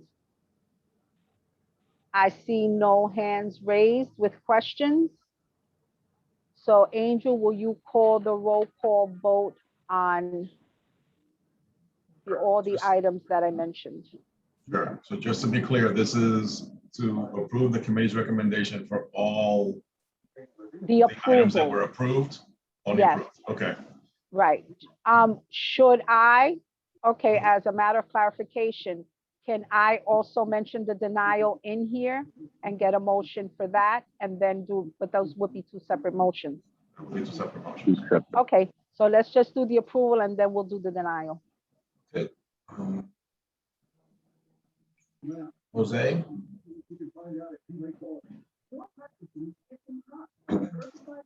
Stephanie?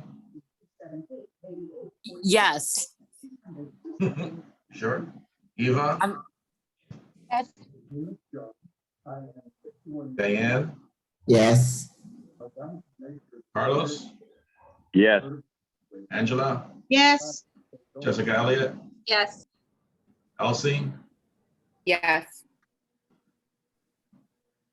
Judith, Yes, Raja, Yes. Yes.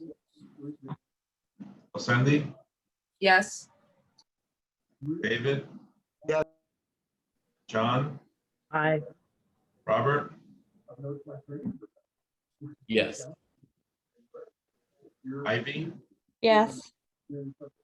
Marissa, Yes. Zell, Yes. Patricia, Yes. Francis,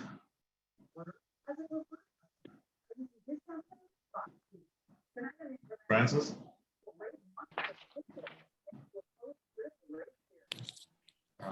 Malik, Yes.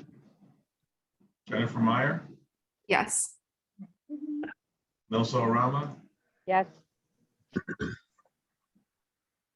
Art Perez, Yes. Dawn Sanders, Dawn, Yes. okay, Xavier, Yes. Russell, Yes. Vinny, Vinny, Yes. okay, Candy, Yes. Nye,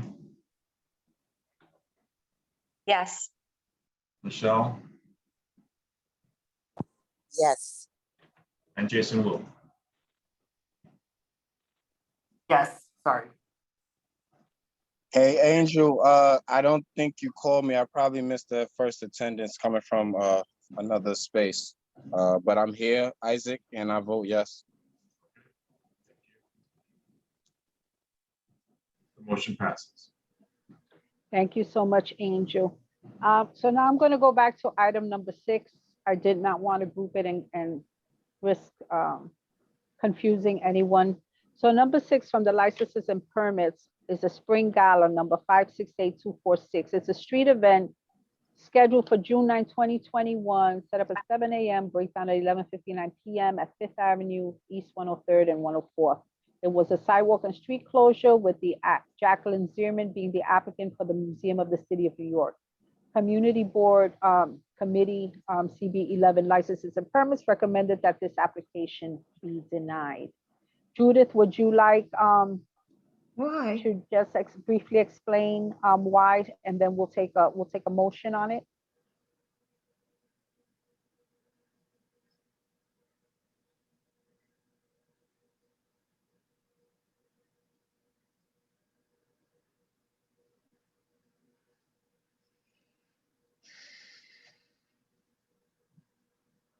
Judith? Okay, so we're going to move that along. Is there a motion to accept the recommendation of the CB11 Licenses and Permits Committee to deny that application?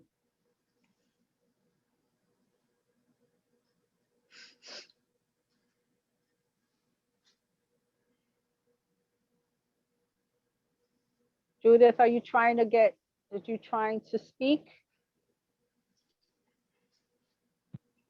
Okay. Candy? I'd like to, can we table it? Because I would like to know why it got denied. I would too. If I may, they Yeah, didn't have the somebody could complete explain. paperwork. They didn't have the all paperwork? the complete, they didn't have the paperwork. Okay, so it is incomplete paperwork, and that's why the application was recommended to be denied. no, okay, I just got the mic on. That's not the reason. It's not. Okay, because of the Judith, can you paperwork. explain? Tell me. Yes, okay. The reason was Angela, Carlos, if you remember, that was a sidewalk plus a street closure. The street closure is on 5th Avenue between 103rd and 104th Street. I was against that because down the block or a block and a half away is the entrance with ambulances and everything to Mount Sinai Hospital. Plus, there are 4 to 6 bus routes on that street. So for 1 block, I was very concerned about Mount Sinai's entrance to the hospital and all the ambulances and people coming in and out. And that's why I personally, this is my personal decision, and I think when we discussed it, Angela and Carlos agreed to that because of Mount Sinai being down the block. Wait. The application has to be voted on and it has to achieve quorum by a committee. So notwithstanding what we may personally have concerns with, this has to be discussed in committee. My question is, have they ever done these street events before? And if they have done these events before, then what would be the precedent for a 1-day street closure, notwithstanding the concerns to Mount Sinai? So did the committee discuss this thoroughly? And did the committee vote? Because you just said you personally. No, it was by, I'm sorry, it was by the committee. It was by committee. By the committee, yes, we discussed it. Based on, I believe, what they discussed, they may have had the event before, but it didn't close up the streets. Yeah, they did it on the sidewalk. They did it on the sidewalk and up in on their steps or whatever they have there. So this was different, and it's gonna block it, especially with us still in the middle of the pandemic. That's an important point in terms of the traffic flow to get to the hospital. And it's very difficult to reroute any other way to get to Mount Sinai. Yeah. So let me ask you a question. In terms of the committee, let me ask my question, and then I'll be happy to recognize anyone who has another question. Because of COVID restrictions, and this would be June 9th, what were their plans for social distancing and limiting the events? Is it because they asked for the sidewalk closure to ensure that there was social distancing, that they can abide by the city's social distancing guidelines? Because you mentioned that they had done their event differently before, but the city is still under COVID restrictions. And so the city expects any events or any kind of things, whether they're indoors or outdoors, to be able to social distance. Did anyone on the committee ask that question? We were not opposed to the sidewalk. The concern was that the hospital was really right down the block or a block and a half away. And the ambulances there and the double parking there with people coming and going and patients, having to go in ambulances and coming out. I mean, we really discussed that fully because the hospital was our main concern. And they have done this before, but on the sidewalk. I don't think they've ever closed just that 1 block. The only time they've ever closed Fifth Avenue like that was for Museum Mile. And so for Museum Mile, how did that affect the hospital? Well, that was quite a while ago. So honestly, I don't remember. And Nilsa, may I interject whenever Judith is finished, please? Just really fast. This is Marley. Yes. I just have some questions that I want clarity for. And so as soon as I have my questions answered, I'll be more than happy to recognize anyone who raises their hand. So did anyone ask if the reason they wanted the sidewalk closed was because of COVID and COVID restrictions, or was it just that they wanted just to close the street to have the event? Did they go into? Yeah, they didn't mention anything about COVID. Okay. All right. So with that, I'm looking at, there's a whole bunch of people with their hands raised. So I'm going to select in order of the hands that I see. And so feel free to raise your hand so that everyone gets an opportunity to ask a question. John Green? Thank you, Madam Chair. I was looking at the date of this. This is a Wednesday. And the thing is that I've had experience with going to Mount Sinai and taking a cab there along Fifth Avenue. I mean, traffic is crazy there during the day. And it's a weekday. And plus, if memory serves me correctly, it's the day after Museum Mile. I think that was mentioned before, because usually Museum Mile is the second Tuesday in June, and this is the second Wednesday in June. Thank you, John. Dawn?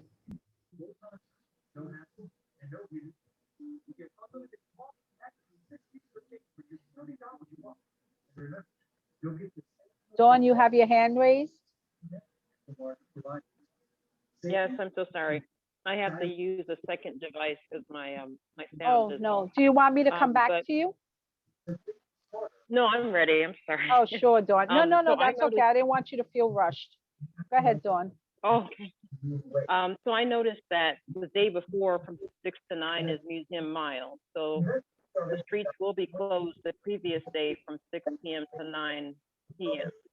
Right? So I was just trying to figure out why they couldn't do something like the same night as Museum Mile, or because I think that 7 a.m. to midnight, I don't think I've ever seen a street fair, even on a weekend, last that long.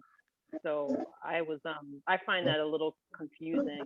No, But I don't believe that it's not a street fair. They do a gala. And in most instances, that gala is done inside the museum and up on the steps of the museum. Like there's an area, because they do the dancing up there sometimes. So it does spill out to the street. But I think now they're trying to take all of that area in front, probably because they can't open up inside to have lots of people on the inside. But that's a very precarious point. 4th Street goes east, which means you have to go on 106th Street, drive to 96th Street to come back up to be able to get to Madison Avenue at Mount Sinai. Just that for them to take over that block. And if we're talking 7 a.m., that's a lot of traffic to be rerouted for one block. Thank you, Angela. I'm going to move to the next question because we have several hands raised. Candy?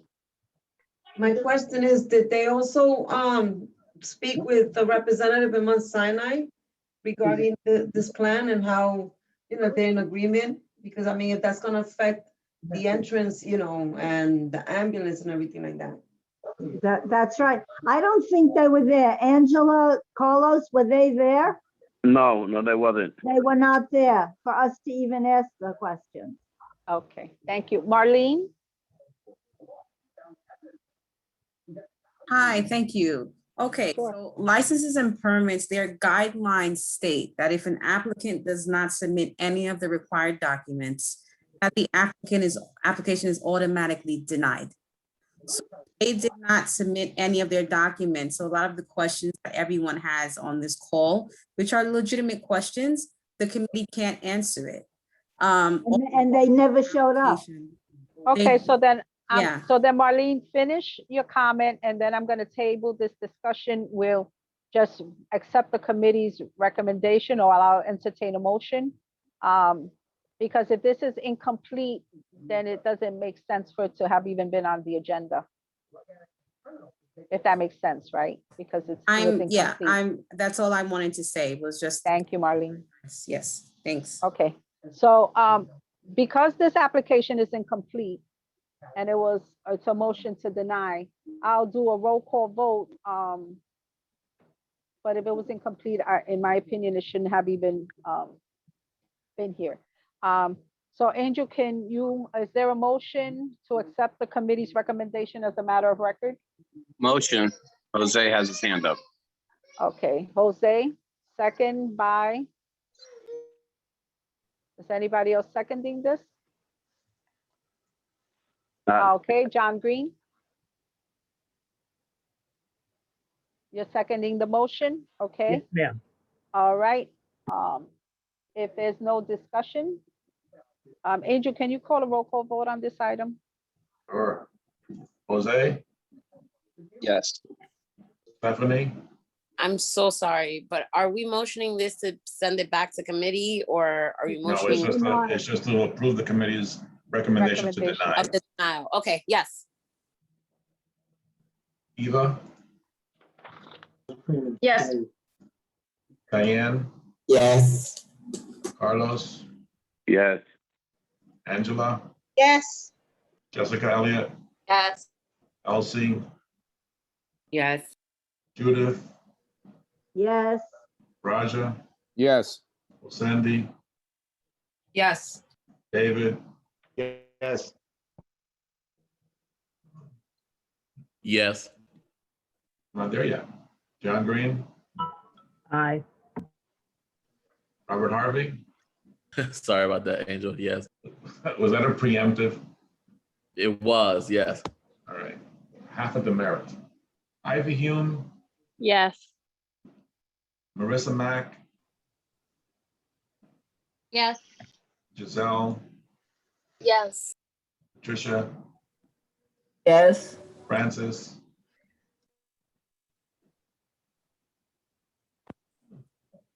Francis? No? Okay.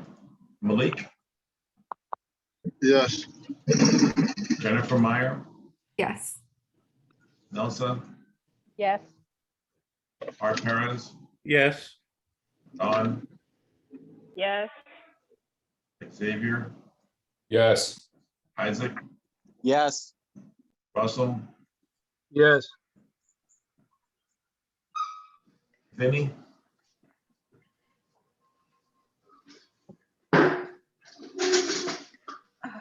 Candy, Yes. Vinny, yes, sorry. that's okay. Nye, Yes. Michelle, Yes. and Jason Wu. Yes. The motion passes. thank you so much, Angel, and thank you, board, for your work in this regard. With that, we're going to stop at this point because we have the illustrious Madame Borough President with us, Gail Brewer, so that she can give us her report. Thank you very much, Madam Chair, and sorry to interrupt because I don't like doing that, but I want to just bring a couple of things to your attention. On the issue of small businesses, although that may not be top of your agenda now, when we have hopefully entrepreneurs back in some of the vacancies, I always worry that they won't have a long enough lease, the lease won't be transparent, and that perhaps the owner will get over. So long story short, we do have, with Council Member Helen Rosenthal, we did introduce a bill that basically in a very short, and we can put it in the chat, its number, says that if you're going to rent between owner and commercial tenant, the tenant has to understand the lease, it has to be transparent, it has to be more boilerplate, there has to be a lease. And at the end of the lease, the owner can't just disappear and say, I'm not talking to you. The owner has to meet with the resident, with the tenant and state, you're a commercial tenant, we're gonna talk. I have a new tenant coming in. If that's really true, then you have 90 days. But if it's not true, then you have a year. At least it gets people started. So my understanding is either in July or September, there will be a hearing on this bill. I know this topic has been sitting around the city council for about 40 years. So certainly changes could be made, but I want to make sure that we don't end up with the revolving door of vacancies. So that's number one. The second issue is just a whole money issue. So there's a lot of money coming into the city from the state and particularly the federal government. And I say this every time, but here as we speak, there is money for small businesses, there's money for retail, there's a lot of money for education. I mean, a lot of money for education. And there's money for hopefully tenants, which of course is perhaps the most important when this ending of the, hopefully they do not end up on any kind of an eviction list because the moratorium hopefully will go to the end of August or maybe longer. The reason I mention all of this is I keep telling every single community board, pay attention to the money because there's so much of it. So I just want to bring that to your attention. I know there's also, as you know, Section 8 until the 28th of May. There is a possibility of getting a Section 8 voucher. And there's state money for tenants also. So all of this is really confusing. And I assume that you're aware of it. And then if you need to have discussions, you will. I'm like a broken record on the senior centers. They're not open. My understanding is a resident of Washington Heights, who's also a senior center member, have filed a lawsuit against the city today to say open the senior centers. And I would like to support that and say to every single community board, I assume you are supporting that concept because the seniors are, and I hope that you will be indicating as such. The vaccine discussion, it changes all the time. You know better than I where the sites are. I think I've been to almost every site in Manhattan, not 100%, but almost all. And when we were every Tuesday at 3 o'clock, as you know, we have either a vaccine discussion or Manhattan coming back discussion. And today it was on vaccines. There were a lot of questions about the vaccines. There was an amazing doctor from Lenox Hill, an amazing doctor from the city, and then somebody from Presbyterian, also terrific, and somebody from the MTA. But the gist of it is that the vaccinations really do look like they're incredibly successful. People ask, well, what happens if I get this kind? Can I get another kind? Particularly when there's a booster, because it looks like in January, there will be boosters. So the answer up to now has been stay with the same. If you got J&J, stay with it. If you got Pfizer, stay with it, etc. Who knows? Because it's not 100%. People are still at the city health department trying to figure out how to get more and more people vaccinated for all the reasons people don't want to. You know what they are.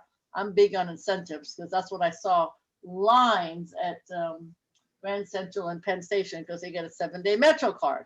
But there may be other ways of doing it. I also was interested that Presbyterian is, no longer has their large center up at the Armory in Washington Heights, but they are partnering with Harlem Children's Zone and others to do some micro centers to get people to get vaccinated. And then the MTA basically said that they are back to running 24/7, but they continue to clean. That's what they said. There's also Wi-Fi money. That's the other thing. And, that is federal to the state to the city. And then, and then the city has some programs and the state has some programs. We do everything we can in our newsletter to make it clear, but I have to say it's complicated. So, and I just want to say, I know not everybody agrees with this, but I get so many complaints about these dirt bikes and ATVs. I mean, I don't want anybody arrested, but I do think that, they could be dangerous. So we do ask the police department not to arrest anybody, but they are getting fueled up at the gas stations. And so it would be good if you said to the police, if you could have a conversation with the gas stations. I have to say, maybe some of the bikes are getting confiscated there. After we wrote our letter, then there was a police department press conference on the topic. So I'm not exactly sure where they are. They can't chase them, and they shouldn't, because then that could be even worse in terms of pedestrians on the street. So I just want to say there's lots of ULIPs that you are involved in, and we will continue to take your suggestions and look at them. Is obviously the ones that are in the 2 sites, Pleasant Village and Jackie Robinson. I always get concerned about community gardens, but I know that's something that is moving forward. And then, of course, the Fortune Society is doing one on 123rd Street. You're aware of all that. Community boards, we promise we're going to have them ready the beginning of June, ready for your next meeting. And those are the appointments and the reappointments. Thank you very much, Community Board 11. Sorry to interrupt. Thank you so much, Gail. Are there any questions for Gail? John, you have your hand up?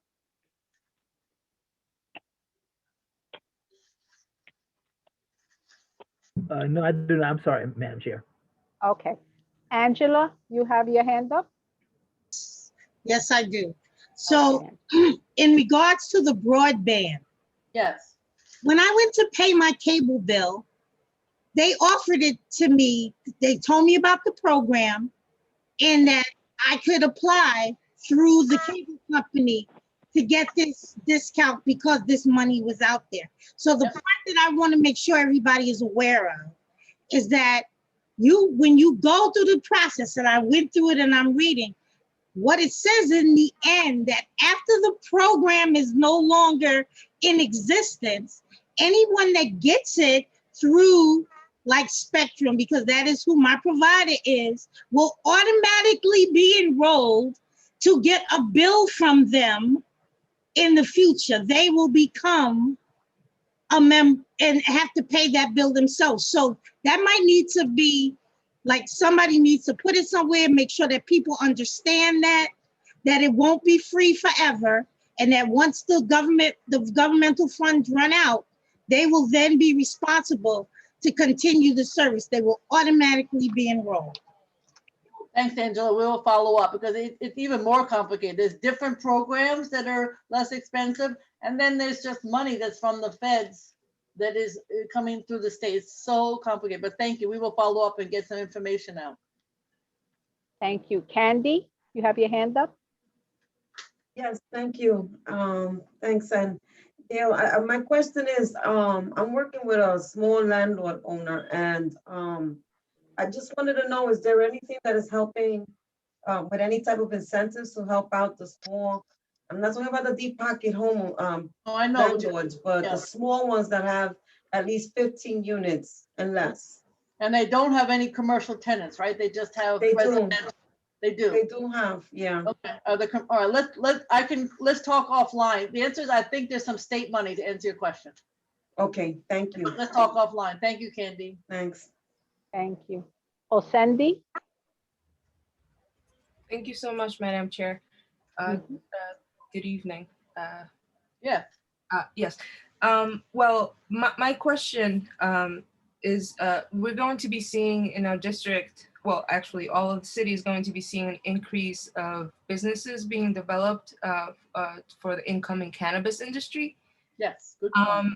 So considering that the expungement of, a lot of the individuals who weren't able to vote before will be able to vote and will be actually eligible to establish themselves as legal business owners in New York State. We're going to be seeing, as I said, a huge increase. So we're going to be needing quite a bit of support in providing education and access to all the resources that will be made available. And I just wanted to put it on your radar. So, we're collaborating with quite a few organizations that we want to,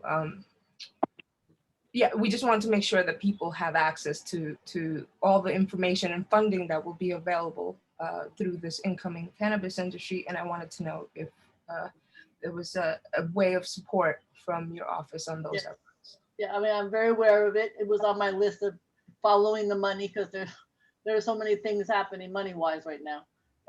I am aware of it. And I know some community boards, as you probably know, have had briefings on it, and we're planning on doing one at the borough board. It is very, very clear that communities that have been hurt because of drug use and people going to jail for needless reasons are the first in line to get funding. However, you have to be prepared. So I think it's a good topic either for the board or we could brief you. I know the groups that are doing it. It's mostly a state issue, which is why I didn't bring it out specifically, because it was passed by the state, as you know. So I think working with your state officials, we know all the groups that are doing that. So I think it's a great topic. Yes. Excellent. Thank you so much. And one last thing regarding the motorbikes. Yes. I'm aware of a few bike clubs who want to become a bit more involved in the community by sharing their knowledge of motors, and a lot of our children are engaged and interested in informing this. So I think this would be a great opportunity to establish a relationship with the working bike clubs so we can remedy some of the issues that you mentioned earlier. I think, to be honest with you, I know people in bike clubs too. They are not the folks that we're focused on because they're different. It's a different group. But yes, we would love to work with the bike clubs. It's a different group, to be honest with you. Absolutely. I'll share information with your office. Terrific. Once that I'm involved in. Thank you. Thank you very much. Congratulations. Thank you, Ascendi. Nye, you have a question?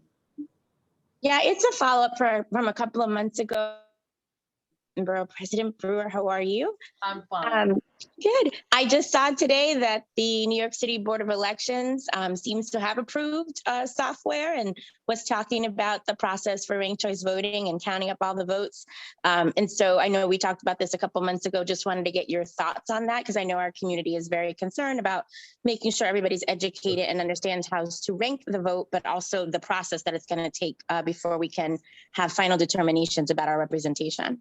Right, and I think I was somewhat when you asked, but really I didn't know, to be honest with you, because everybody said, okay, the Board of Elections will get it together with the software, and I said, we'll see. Just having it is, with a month ago, is not bad, but then all the training, right? So, you know, I'm a little nervous about it, but the bottom line is that I know the NAACP was out all weekend because I saw them at the end, as you probably know, with their van and loudspeaker.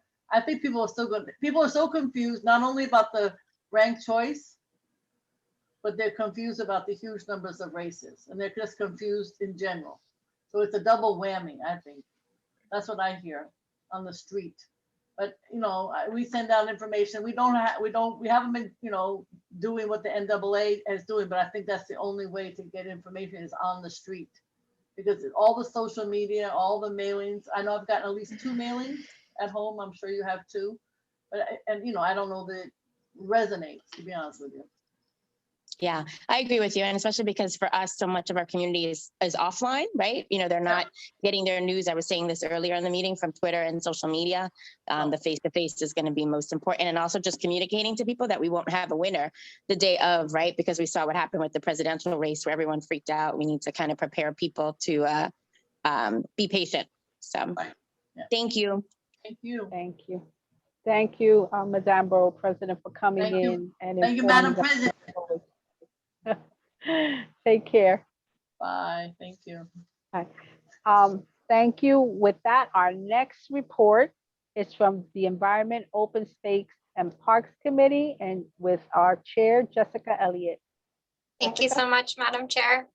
Hi, everyone. I'll make this quick. I wanted to thank Carly for helping me button up the minutes, which has a lot of great announcements about organizations and events happening throughout the community, especially with parks. So it's a great chance to get out into the neighborhood and help these great organizations who are doing great things for our neighborhood and beautifying. And so please be sure to check out the minutes for more information. There was one thing on the announcements I wanted to bring up, which was the announcement of the creation of the City Cleanup Corps, which is an economic recovery program modeled on the New Deal that will generate 10,000 jobs in New York City and focus on cleaning our public spaces. They're hiring New York City parks for these positions with and without driver's license requirements. So go to New York City, nycgovparks.org for more information on how to apply. In our informational updates, I just wanted to highlight that the Peter Minuet fence work was starting, and the soccer pitch was beginning to be built, but I just walked by the other day and it's completely done. And it looks great. So thanks to the committee for the hard work on that, and the great organizations and the mayor and everything that helped put that together. We reviewed our executive budget for fiscal year 2022, and we had, similarly to public safety and transportation, a testimony that we put together with the help of Carly that highlights a few things that we were a little disappointed about on our committee, which was one, no funding for within the 10-year plan for the sanitation garage consolidation and relocation. So in our budget testimony, which you can read, our districts will house 3 surface level open air sanitation garages located within 10 blocks of each other. Obviously that has a lot of impact on the community and overall health. The 2017 East Harlem Points of Agreement stated that the city would plan for the development of enclosed consolidated sanitation facility, which meets LEED Gold standards, and also stated that they would immediately begin planning for a permanent long-term facility to serve sanitation needs. So we'll be having DSNY come to our next meeting to discuss why this was not included in the 10-year capital strategy. And we will keep pushing on that. So it's one of our top priorities. And then similarly with Department of Parks and Recreation, thankfully with the the 10,000 jobs being created that I mentioned earlier, we're getting additional help with, people to help with our gardeners to assist with our parks. But we had requested more street trees and more forestry staff to maintain the street trees, but NYC Parks are not committed to accommodating those requests, but they did provide funding to for new street trees, but not to maintain the existing street trees. I'm sorry if I confused that. Sorry. So they've provided money for new street trees, but not for the maintenance of new That's the problem. and existing street trees, which is a problem for the long-term survival of all the street trees. And again, mentioning that comfort stations were not funded and is a necessity to all of our parks, especially for human dignity and for being able to come to a park in the first place. So Nilsa, our lovely chair, also who was at our meeting to discuss the work of the community action group for the DSNY garage. So she gave us an overview of the what has happened over the time that she's been involved in the CAG, and I've been attending those meetings since then, and we'll keep everyone updated on what is happening. But we're pushing, obviously for the standards of the Lower Manhattan garages and to fulfill the points of agreement. One last thing is that our committee is planning a parks tour, which, well, the date, because I've already forgotten. We were trying to squish it in this month, but we figured it would be better to plan it for next month. 2 hours starting at 10 a.m. on June 26th, which is a Saturday. We will be walking around the neighborhood and trying to visit as many parks as we can, discussing our own experiences and knowledge about these parks so that we can be more informed going into the next fiscal year. And everyone is welcome to join. So if you would like me to send you a Google Calendar invite and the details, please shoot me an email. And we will be holding a second one in July at some point. But for second, hopefully we can accomplish a lot in two-hour sessions. So thank you so much, and back to you, Chair. Thank you. Do we have any questions for Jessica Elliott and the wonderful work that the Parks Committee is doing?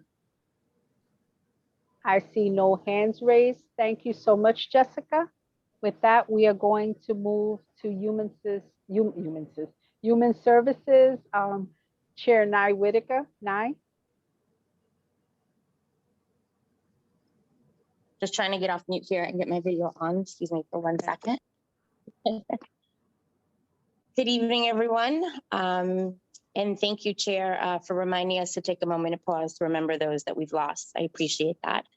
Health and Human Services has been very interesting this month, first and foremost, because we have a standing update from DOHMH, Department of Health and Mental Hygiene, as well as from the New York City Health and Hospitals Test and Trace and Vaccine for All groups.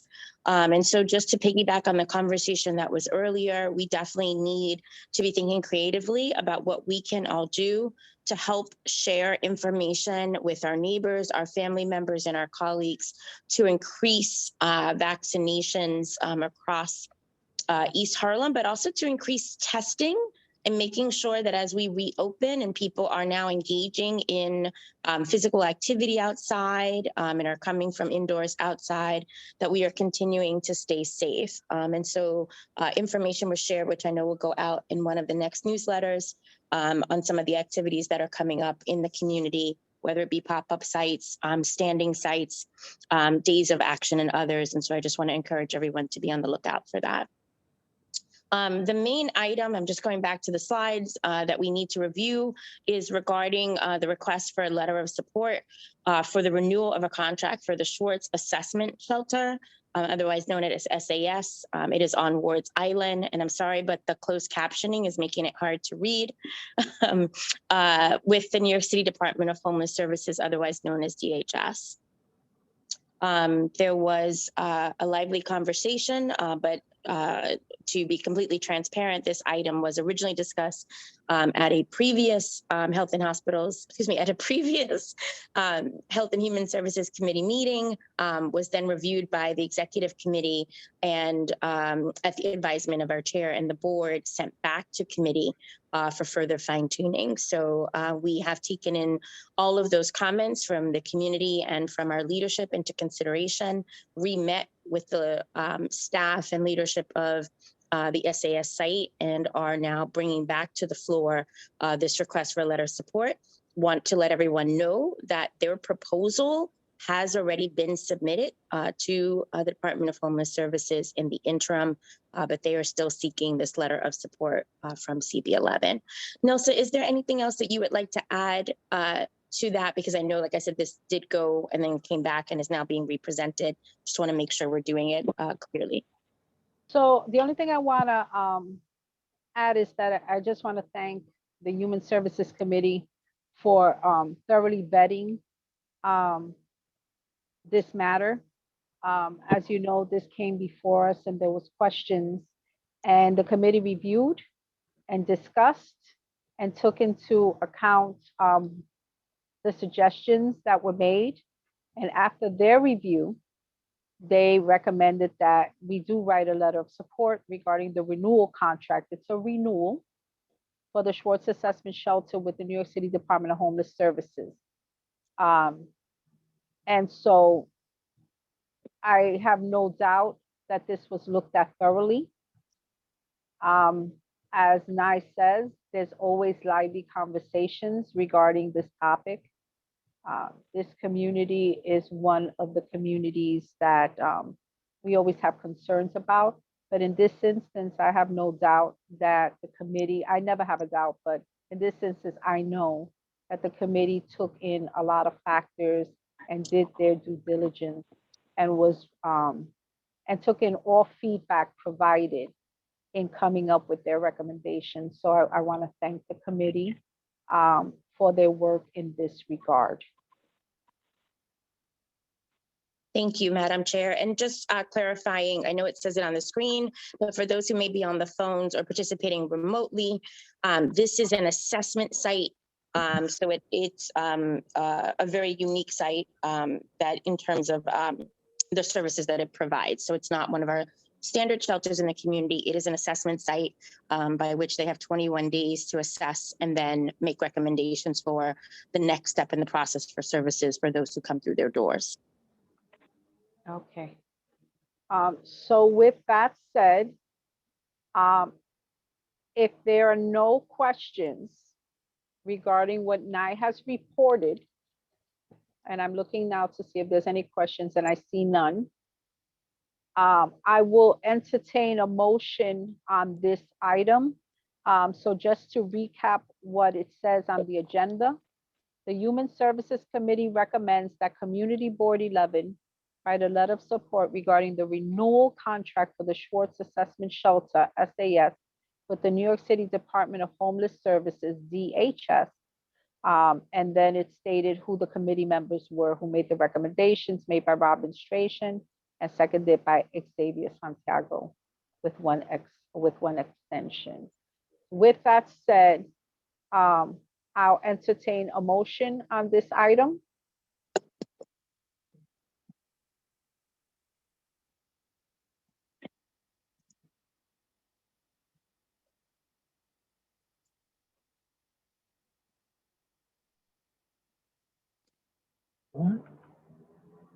Is there a motion regarding the Human Services recommendation to write a letter of support regarding the renewal contract for the assessment center with the New York City Department of Homeless Services. Yeah, I want to make the motion. This it's just hard to read with the stuff on the screen. Okay. Motion.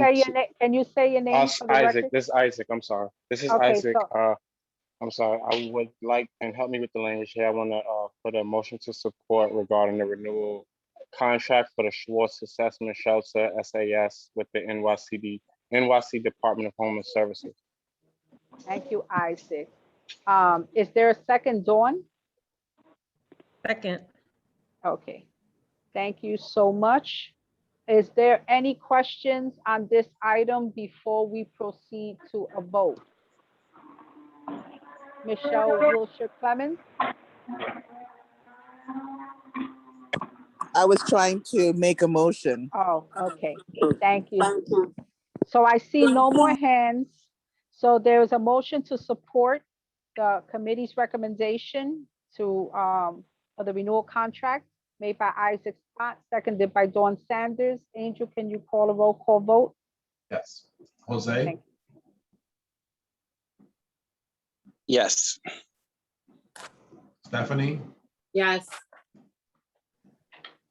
Eva, did you say abstain? Yes. Okay, sorry, I couldn't hear you. Diane? No. No. Okay. Carlos? No. Angela? Health organization. Try and make Donald Trump look stupid. He was right I'm when. sorry, can someone put themselves on mute except for the person who's voting, please? Because it makes it hard to hear. Thank you so much. Angela? I said abstain. Abstain, thank you, dear. Jessica Elliott?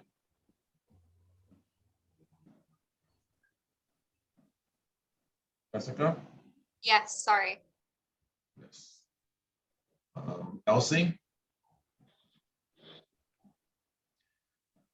Elsie?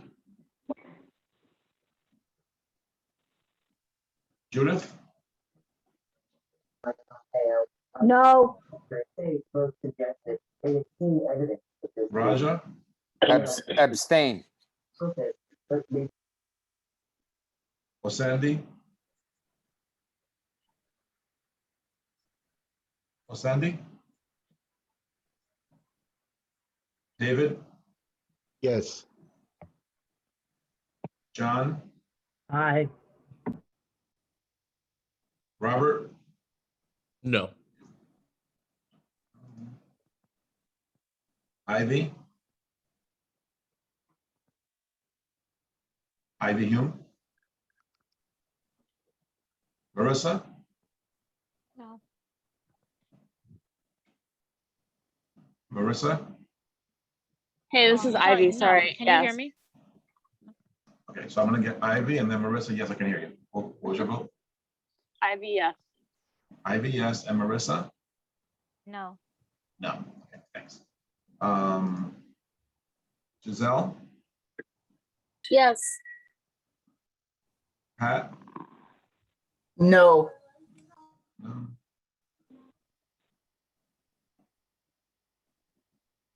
Francis? Francis? You're muted, Francis. Malik? Abstain. Jennifer? Yes. Nilsa? Yes. Art Perez? Abstain.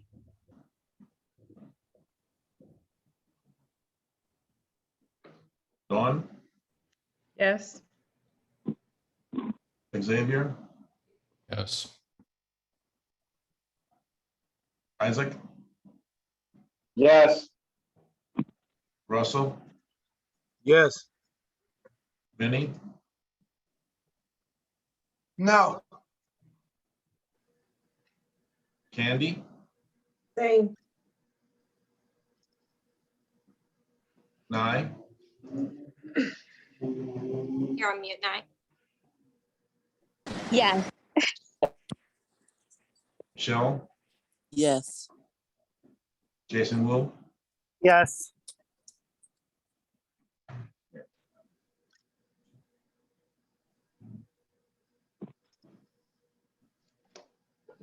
the motion carries by a vote of 16 in favor, 7 no, and 6 abstentions. The yeses have to be more than the sum of noes and abstentions, so the motion passes by 1. I just want to say thank you to everyone. I know that this is a very sensitive issue, but I also know that with a lot of the pressing possibilities of evictions, we need to make sure that we have sites available in our community for people to go to. And I know some had questions about the quality of the services that are being provided there. And I just want to let you know that one of the reasons why we kicked it back to committee is to make sure that we keep the dialogue open, and we'll have a closer relationship with this site going forward.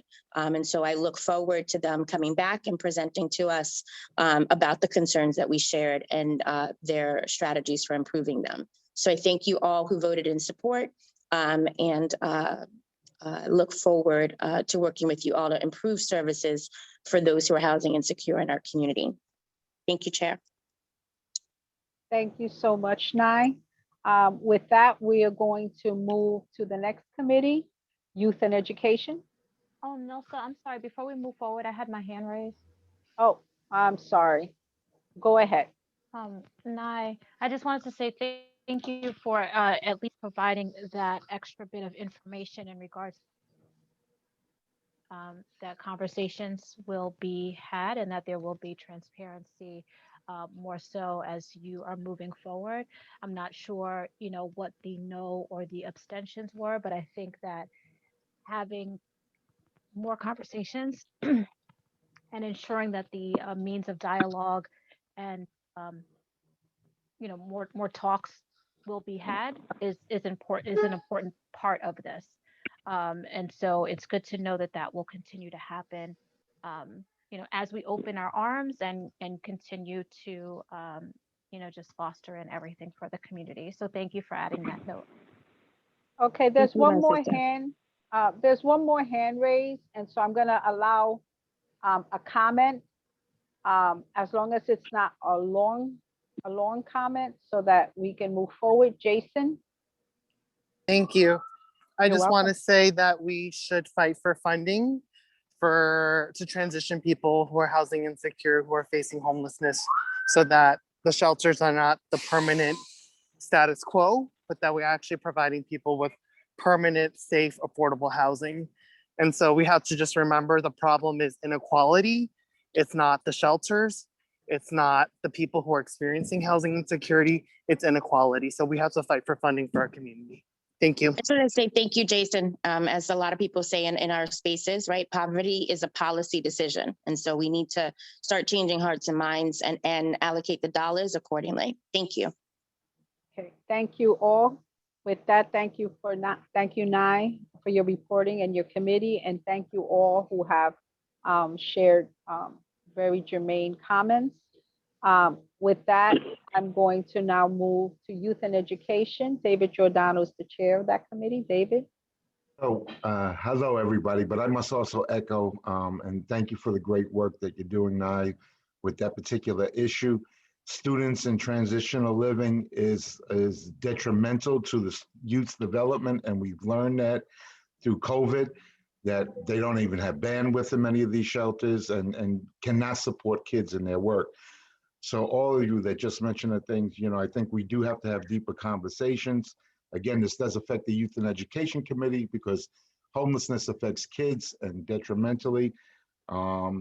We have many kids in our community that are students in transitional living. And I would just add that, this is an assessment shelter. It's just another stop before you can even get to permanent housing. And it doesn't even mean you'll get into a better shelter living situation. So I think we do have to find ways to better support families that are in, unfortunately, housing situations as such. But anyway, with youth and education, very quickly, I must also thank Carly and I think Marlene as well for coming up with these kind of informational updates that we have. And I think it's structured our meeting more and we get more involvement from DOE, from now we got DYCD that came and gave a real good report about some of the funding that's been restored. Yes, there's still a lot more that we want, but the summer risings and the summer camps will be back in business. Hopefully parents will take advantage. I know at Lexington Academy where we are already filled our slots. There are some complications with the new system, but it's moving along. Again, SYEP has 75,000 slots. I will have at least 50 or 60 of them working with me this summer. So I look forward again to engaging our young people and giving them opportunities for jobs. Again, I just want to reiterate the informational updates have been great. We get DOE on, we get the CEC, and we really get a lot of information that helps us, you know, in kind of forming the stuff that we want to do as a group.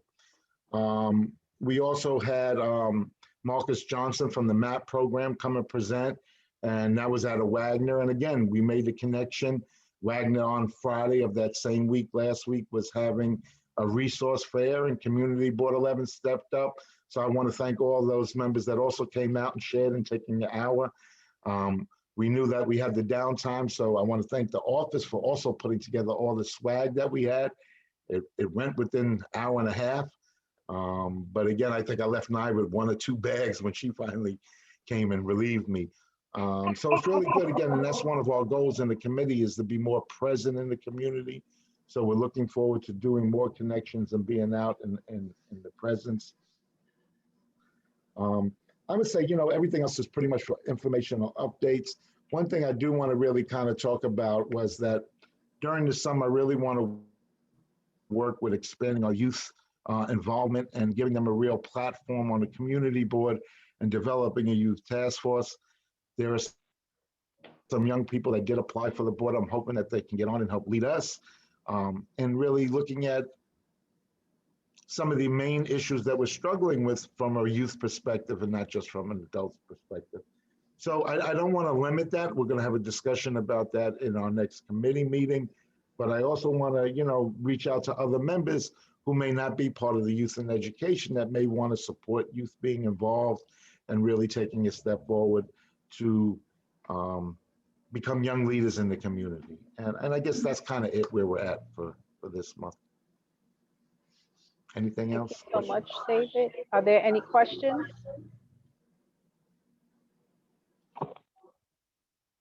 I see no questions.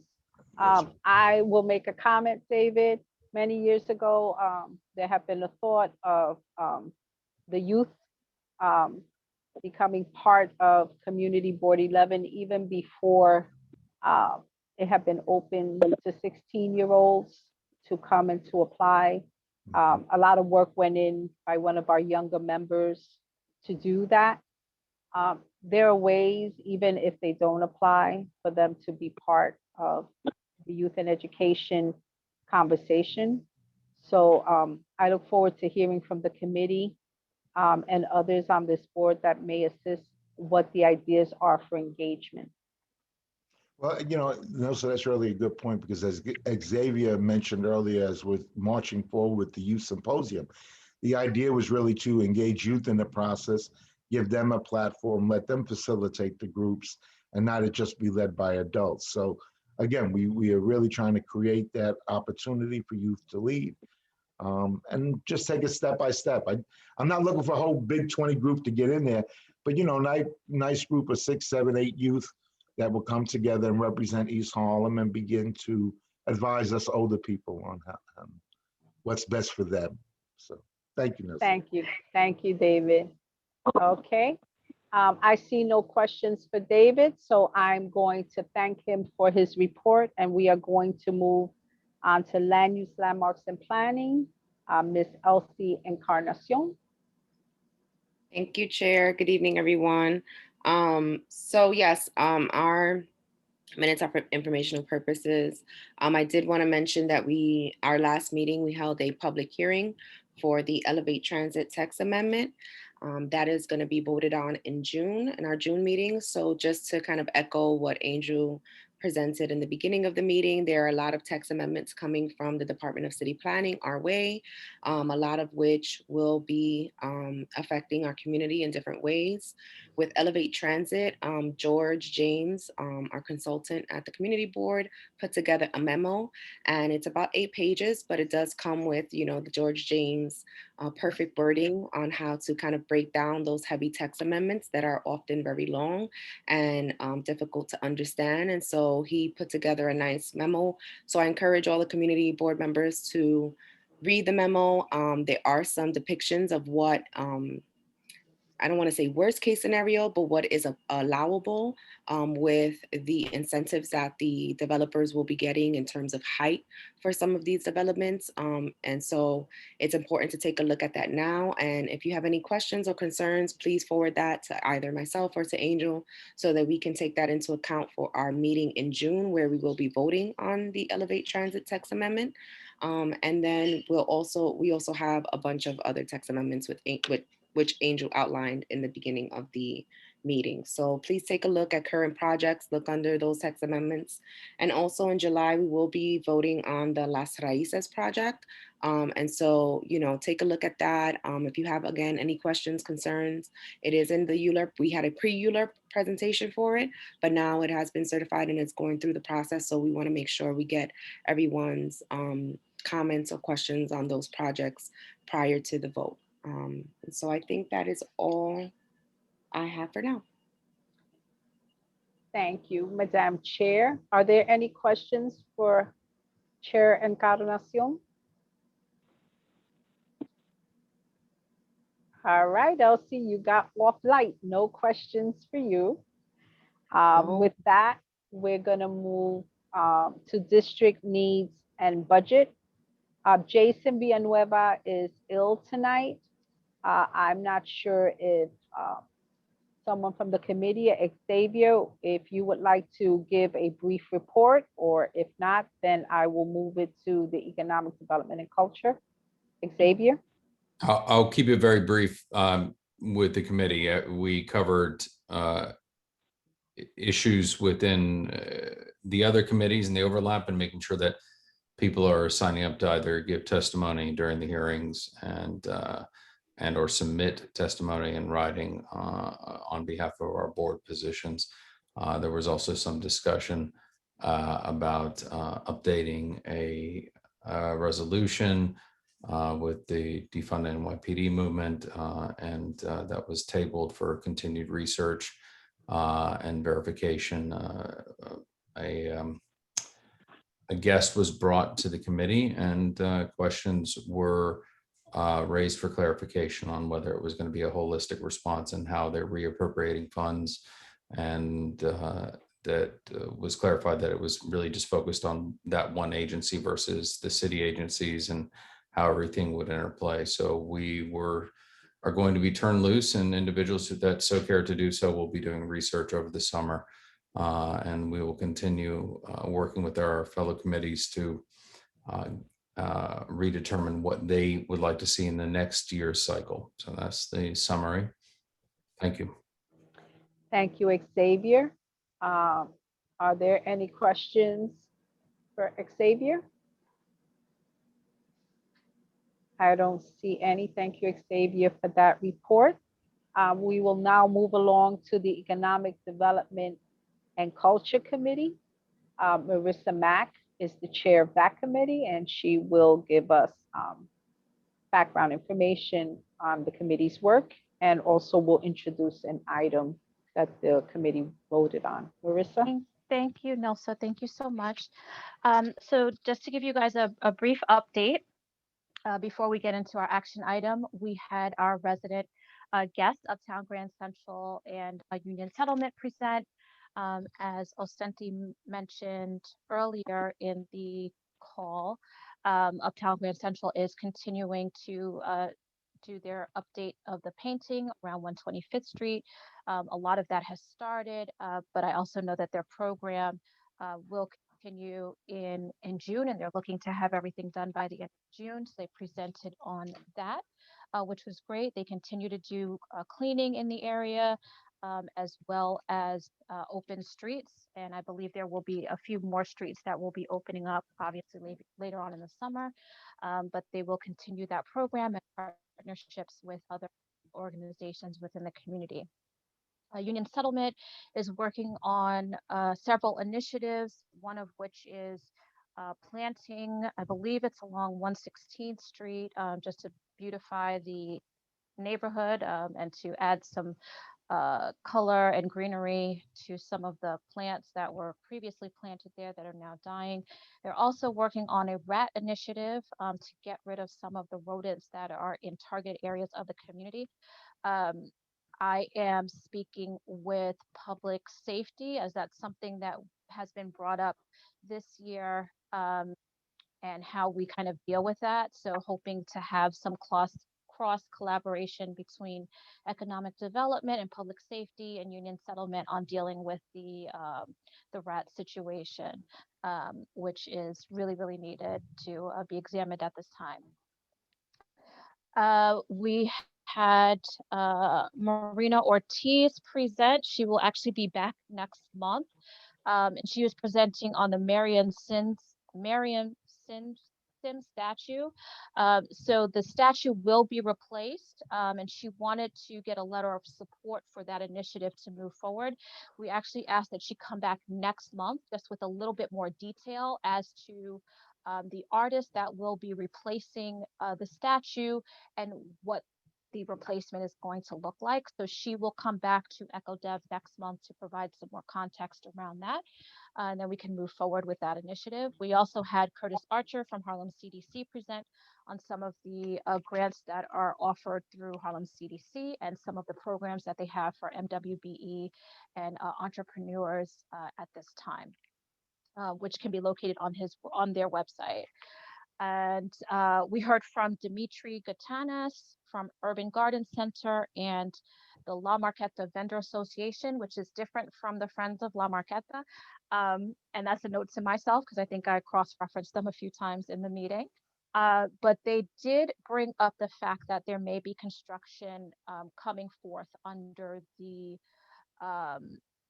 Metro North station, which is right above them, which will obviously cause some displacement for them and be a disturbance for their business, right? So we are in talks with them. We're going to have some conversations with MTA. They will be presenting next month, but our plan was to talk about actually the Second Avenue subway that was coming. So we're going to see how we can also look into conversations about what's going to potentially happen above Urban Garden Center and La Marqueta and how that's going to affect the businesses that are over in that area. So there's more to come on that. But we were thankful that he at least brought it to our attention for us to start having these conversations that are needed. We had a presentation, as David mentioned, from Marcus Johnson, from the MAP program. And they had a wonderful event last Friday. And I want to, thank obviously David and Carly actually connecting the MAP program to economic development. David was out there on Friday night, myself, Giselle, and the program was really to connect community partners, not only with each other, but obviously with the MAP program, with the STAT program, and STAT program, all of the initiatives that are under Mock Day, and obviously stand in support of our Asian community, as well as our Wagner community. I believe there was an incident that happened and the individual that was impacted was an Asian individual that was in Wagner. And so this fair was really a way to bring all of that together and have everyone support one another. So it was really a wonderful event. It's something that's needed, and we see the work that's being done in the community. It's just a really great day. In terms of our action item, we also had a presentation from Melody Capote from the Caribbean Cultural Center, and she came to us. She actually presented last one, And they came to us again, looking for a letter of support from the board, from the committee, for funds from Congressman Espaillat to support an initiative that they have to continue their arts programming within the community. So currently, they have identified a second space where they can connect and do their programming, but they are looking for funds to actually continue and move that programming along. So our letter of support would be to encourage those funds to be distributed to the Caribbean Cultural Center to continue their community arts entrepreneurial initiative. And that is my report. Thank you, Marissa. Are there any questions regarding Marissa's report? I don't see any questions, so we're going to move directly into the action item. The Economic Development and Culture Committee recommends that CB11 support the Caribbean Cultural Center African Diaspora Institute, CCCADI.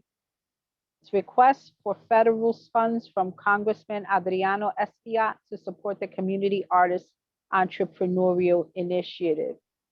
I will at this moment entertain a motion of support. Michelle Wilshire Clement. I would like to have a motion to support, write a letter of support for this Caribbean Cultural Center to be able to expand its services throughout the community. Thank you. Xavier, are you seconding? I second the motion. Okay. Are there any questions regarding this item? If there are no questions, Angel, can you call a roll call vote?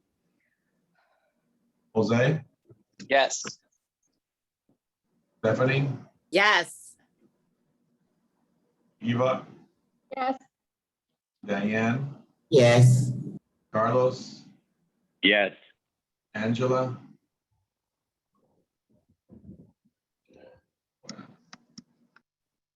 Jessica, Elliott, Yes.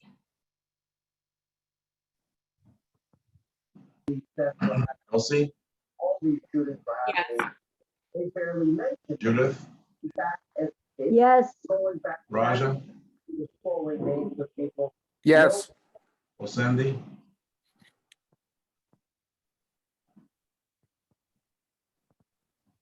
David, Yes.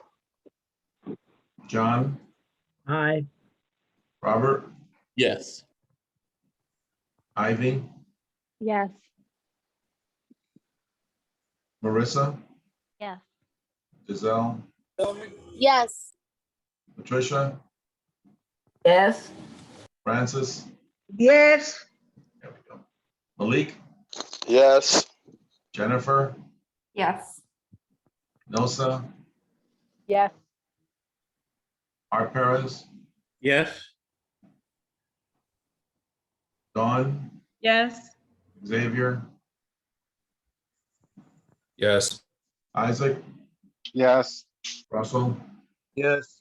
Vinny, Yes. Candy, Yes. Nye, Yes. Michelle, Yes. Jason Wu. Yes. Motion passes. Thank you so much, Community Thank you. Board 11. With that, I'm going to move to the Executive Committee report. I am the chair of that. Unfortunately, I was not able to chair this past Thursday's meeting due to an unexpected situation. But Xavier Santiago did, as vice chair, step in and chair. So I will ask Xavier to give us a brief report regarding the executive meeting and any deliberations made. Xavier? Yes, thank you, Madam Chair. We had our executive committee meeting. I'm sorry, I'm still working on the minutes. I didn't have the template, so I was pulling off of my notes. We did have 2 action items. And those items were addressing our script, I believe. Hold on just a second for me. And we discussed how that would, we basically voted in and were unanimous with the script that we've all been using for the past couple months. We took on feedback and whether or not people liked it or wanted to change it. And people found it very useful, and there was a unanimous vote to support its adoption. Stand by just a second. And let's see right here. Hold on a second. Bear with me.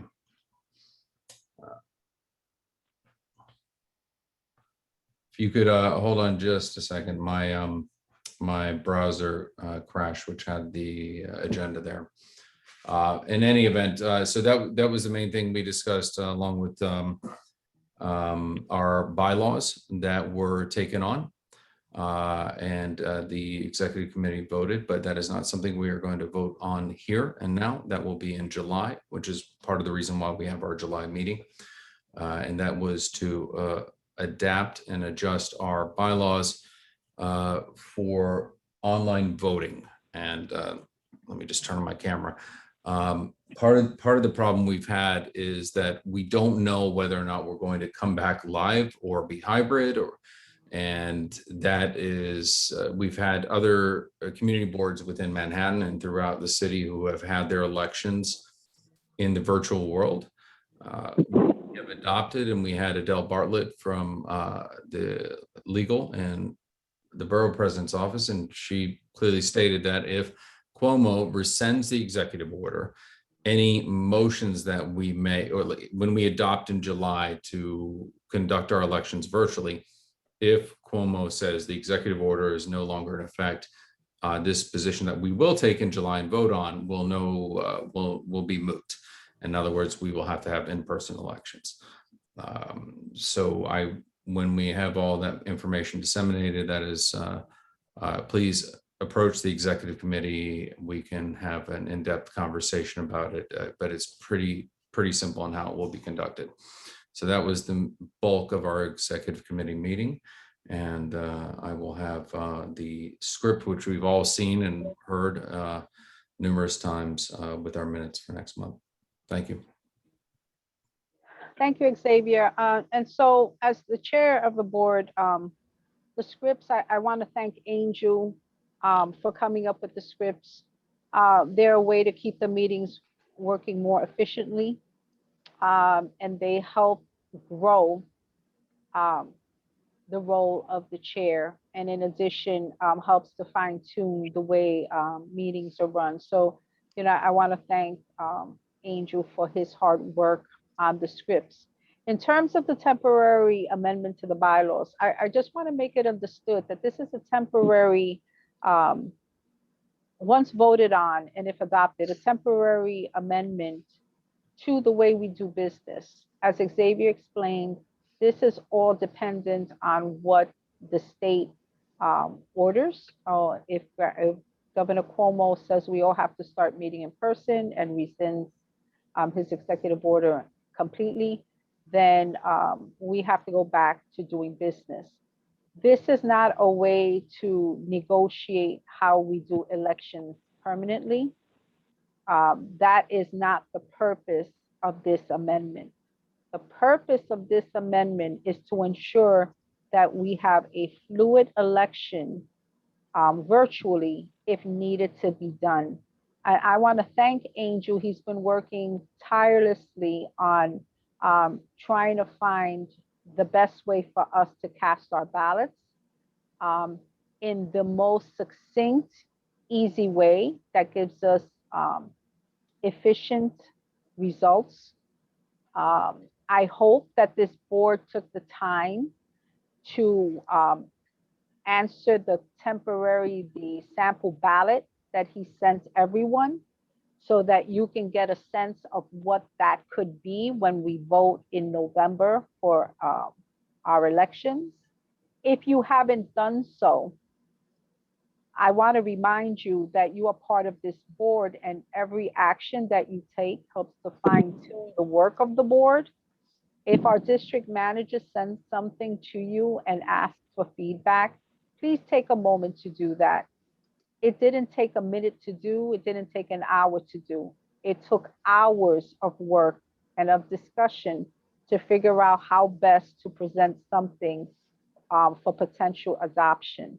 So if you haven't yet answered the sample ballot that he may have sent you an email for asking for feedback, please do so. I did that and I had feedback, which I gave him, and it was well taken.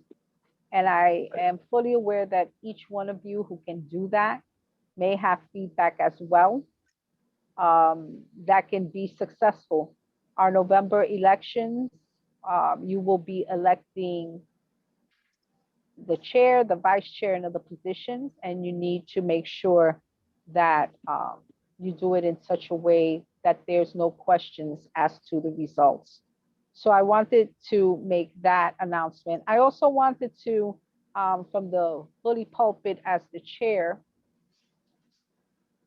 I just want to remind everyone that when you were appointed to be part of the community board, although it seemed like 2 meetings and a full board sounds like maybe it's a short period of time, in actuality, as you participate in the meetings of the committees and the full board of the committees, the deliberations, as you go to events, our chairs can attest that it's more than probably a 5-hour a month commitment, preparation and minutes.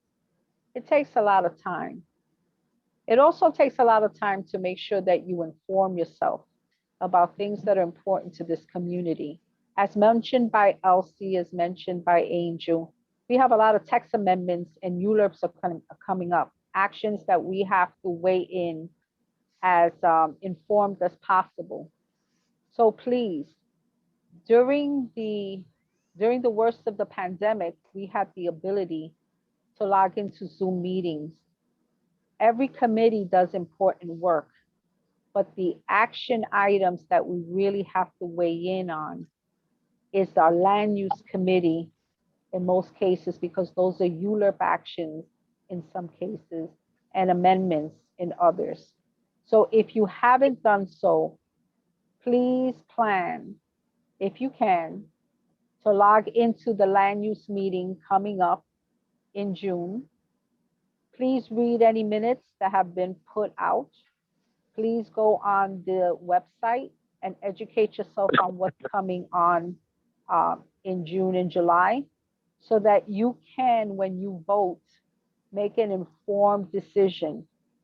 I always get concerned when I hear abstain.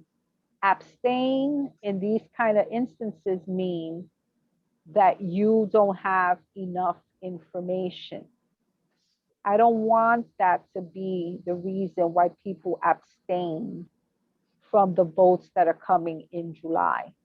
Please read the temporary amendment to the bylaws so that you are familiar, because that is what will guide those elections. Please read the temporary text amendment, the text amendments.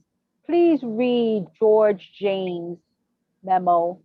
He is our God in terms of explaining things in land use and housing and presentations.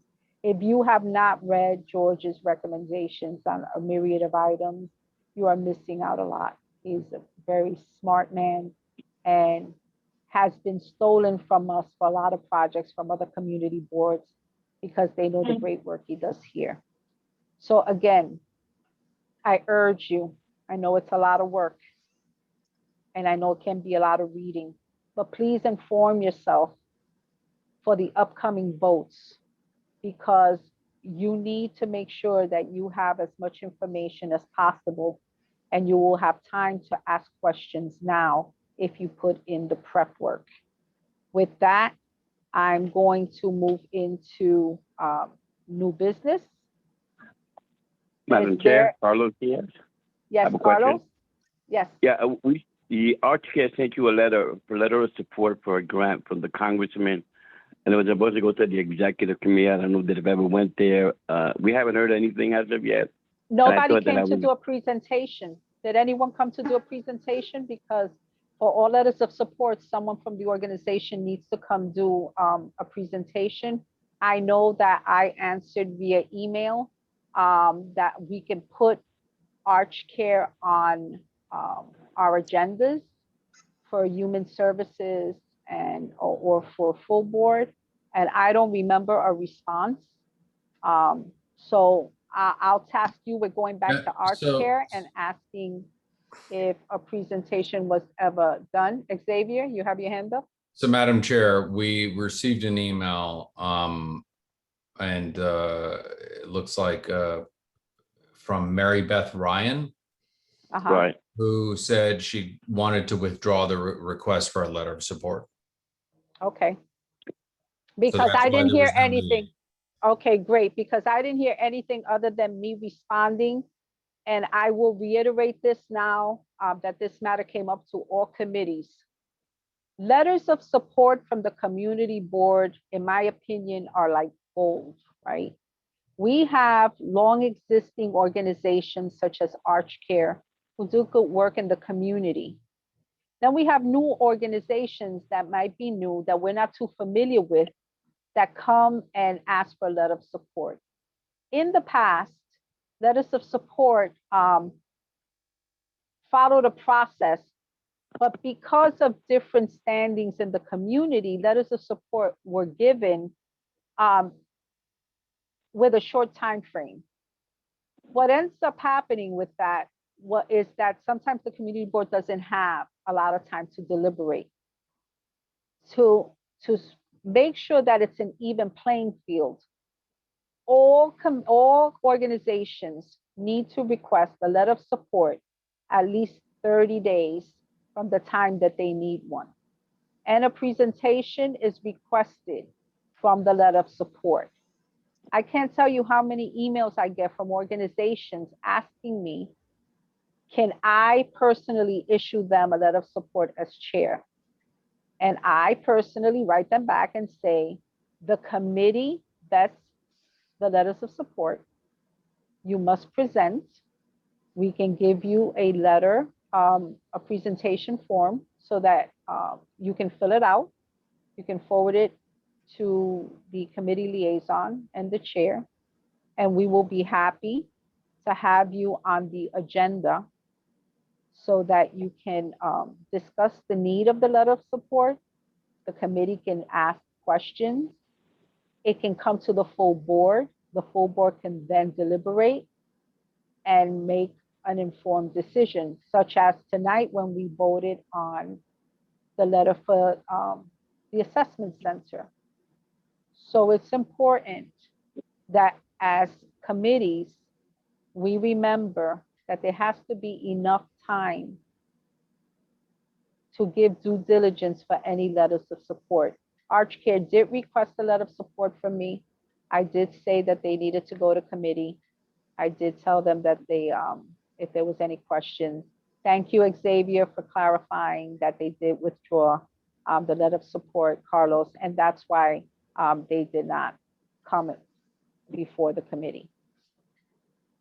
And we will make sure, and we have this on our website, but we will make sure that on each, I will talk with Angel that where letters of support are, and I think it's there, there's a statement that presentations must be done and they have to be asked well in advance. We cannot and we should not do a turnaround of a letter that's something that's due in 2 weeks, because these proposals do not take 2 weeks when they're released.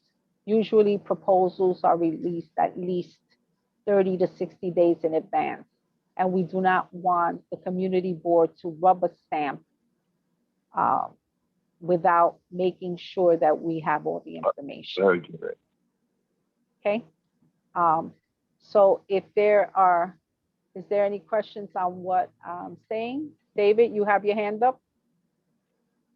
Yes, Madam Chair. I just want to also clarify, when you said it's important for people to know and have information to make informed decisions, because when we do abstain, I don't know if everybody understands, but an abstain vote counts as a no vote. So unless you're really abstaining for reasons of abstention, you're really voting no by just abstaining without the correct information. So just so people know that. Thank you, David. Xavier? Sorry, I meant to lower my hand. Apologies. Oh, okay. Nye? Mine was separate when we were talking about the land use thing. It was just a request, Madam Chair. I know in the past we've had our land use, advisor present to the executive committee about things going on or coming up that we should be on the lookout for. I'm just concerned with all of the changes, vacant spaces, the last year of the mayor, changes in the city, state, and federal level, whether or not we should have him plan for maybe the fall. And so we're just making a request or for consideration to invite him to maybe come and do a presentation and or for any new board members. I know when I first started, I went to one of his presentations and I found it extremely informative. So we're just putting it on the radar for leadership. So that's a great idea. That's something that we can discuss further. As I said, George James does presentations in a way that are very thorough, but easier to understand than sometimes what you read in a text amendment or what you read in a ULURP application or an environmental scan. So he is definitely an asset to this board. And so I think now that you have a good idea, we will discuss that further. However, that does not change the responsibility that when board members have the ability to read on their own upcoming actions or projects that are going to be discussed, that they try to delve into the material so that they have at least a basic understanding of what that's going to be. And like I said, the office or minutes or memos can clarify further. But I'm concerned when items come before the full board that have been discussed or should have been read, and then we have questions for things that are easily answered in the materials or in the minutes if they have been reviewed. So I know everyone is busy. I know COVID has changed the way we work. I was not lucky enough to stay home during the pandemic. I was an essential worker, so I worked and I did my meetings, but I still tried to find time to at least skim. At the very least, read the minutes of the committee that's going to have the action items and ask any questions from that committee's liaison so that maybe a cheat sheet could be put together where practical, not for every project, and that the staff can't take over doing cheat sheets, but in major items that a multitude of board members may be having questions, that might be an answer. So I thank you all for hearing me encourage you to do more work. But it is necessary for the work that we do here. Raja, you have your hand up? Yeah, no, so I have a question about, what about present not voting? Would that be like a no vote as well, or no? My concern is that sometimes if there's an issue to be voted on where I feel it should be just the people who live in the area, not work in the area, sometimes I don't feel like I should be voting on something like that. And would a present non-voting be a better way to do that? So present not voting, to me, and I'll let Angel chime in and Xavier, but to me, present not voting, I usually do present not voting if I have a conflict. So if my organization has a project in front of the land use committee, and I'm part of the land use committee, I have a conflict, right? I can take part of the conversation, but first there's a conflict I declare. I just want everyone to know that I am part of the East Harlem Council for Community Improvement, who is an affiliate of X. And so while I will be discussing, I will not vote because I have a conflict. So if a vote comes up, then I will be present, not voting because of my conflict. I would do the same at the full board. Now, I will defer to Angel and Xavier if they have more of a definition as to present not voting, but that's how I use present not voting. So I'll start first with Angel, and then I'll move to Xavier to see if he has anything to add. Angel? Yeah, if you have a conflict, you're present not voting. Otherwise, as a board member, you are required to vote or abstain. Present not voting is only used when you have a conflict. Okay, thank you. Xavier? Angel is correct in that matter. So the best way to look at it when you have a direct conflict of interest, meaning you can financially benefit or a family member can financially benefit, some direct benefit, or you are employed by someone who's bringing business before the board. Case in point, there have been previous members who have worked for an organization, and that organization comes to present a request for a letter of support or for a street closure, et cetera, and so on. And that member, even though they have nothing to do with it, would be present not voting. That is an example. Otherwise, your options are to either vote affirmatively or yes, no is obvious, and abstain can be one of 3 to 4 reasons. Obviously, if you don't have enough information you don't want to, you feel like you don't want to give it a hard yes or no, you're unsure for various reasons, or you realize that it is more complicated, but really when you are presented with these matters, you should be voting either yes or no.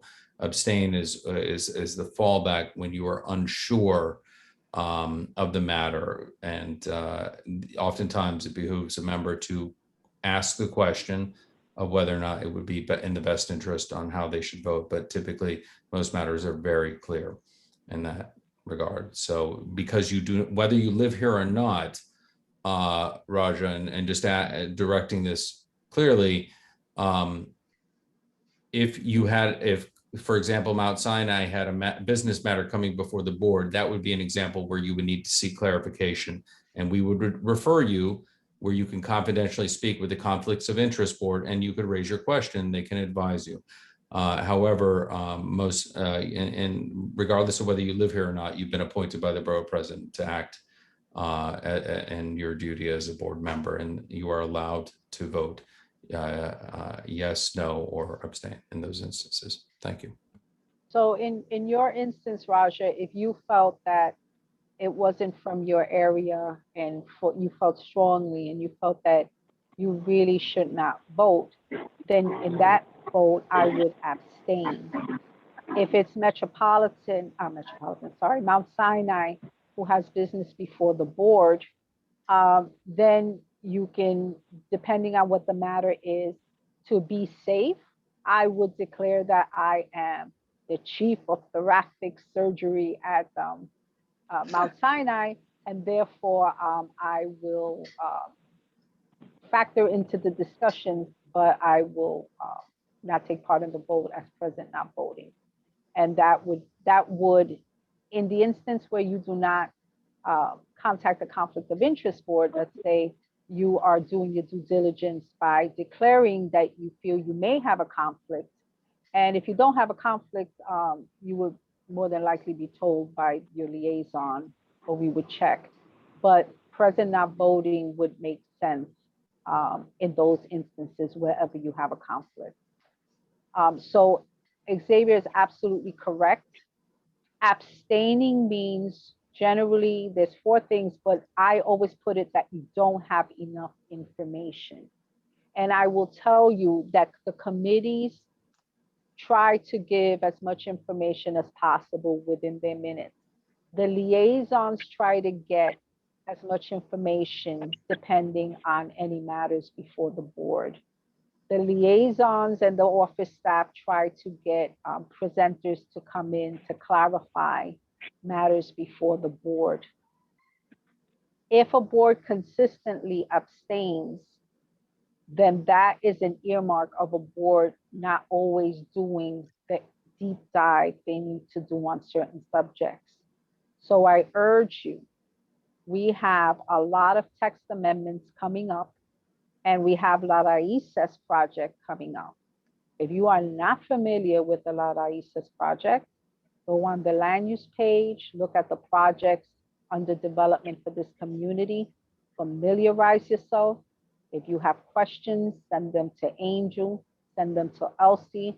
If they feel that the board needs to have supplemental materials, they will recirculate them or send you a link to the Google Drive where you can get them. But please don't not take a decision on a vote if there is information out there for you that you just haven't tapped.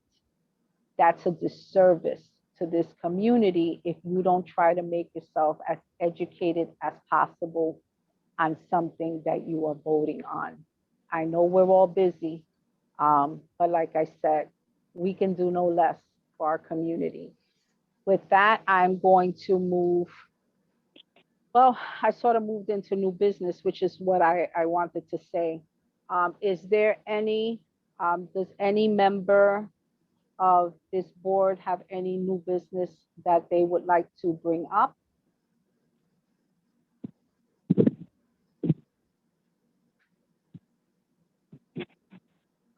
I don't see any hands.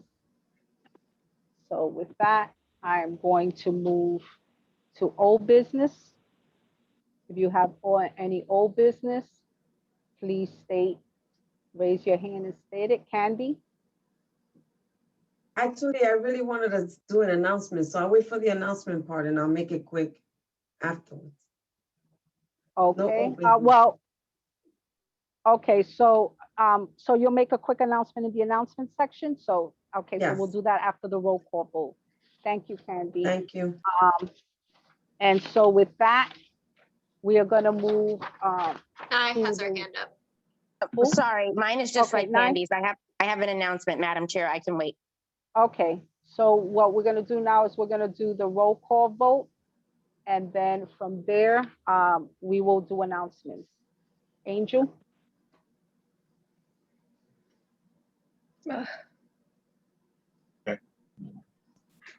Jose Altamirano, Yes, here. I'm not sure.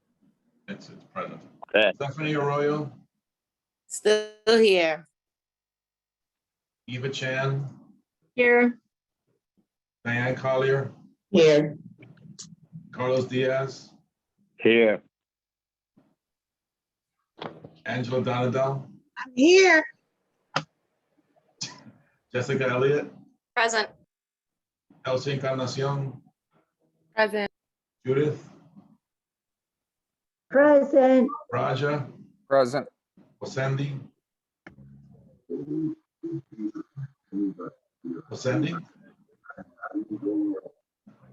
David Giordano, Present. John Green, Still here. Robert Harvey, Present. Jada Elia, Ivy Hume, Present. Marissa Mack, Here. Present. Giselle, Present.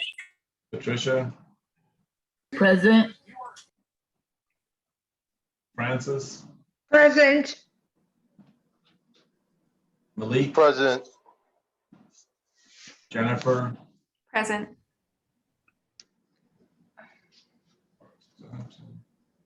Nilsa, Present. Arturo, Present. Dawn, Present. Xavier, Present. Isaac, Present. Russell, Present. Vinny,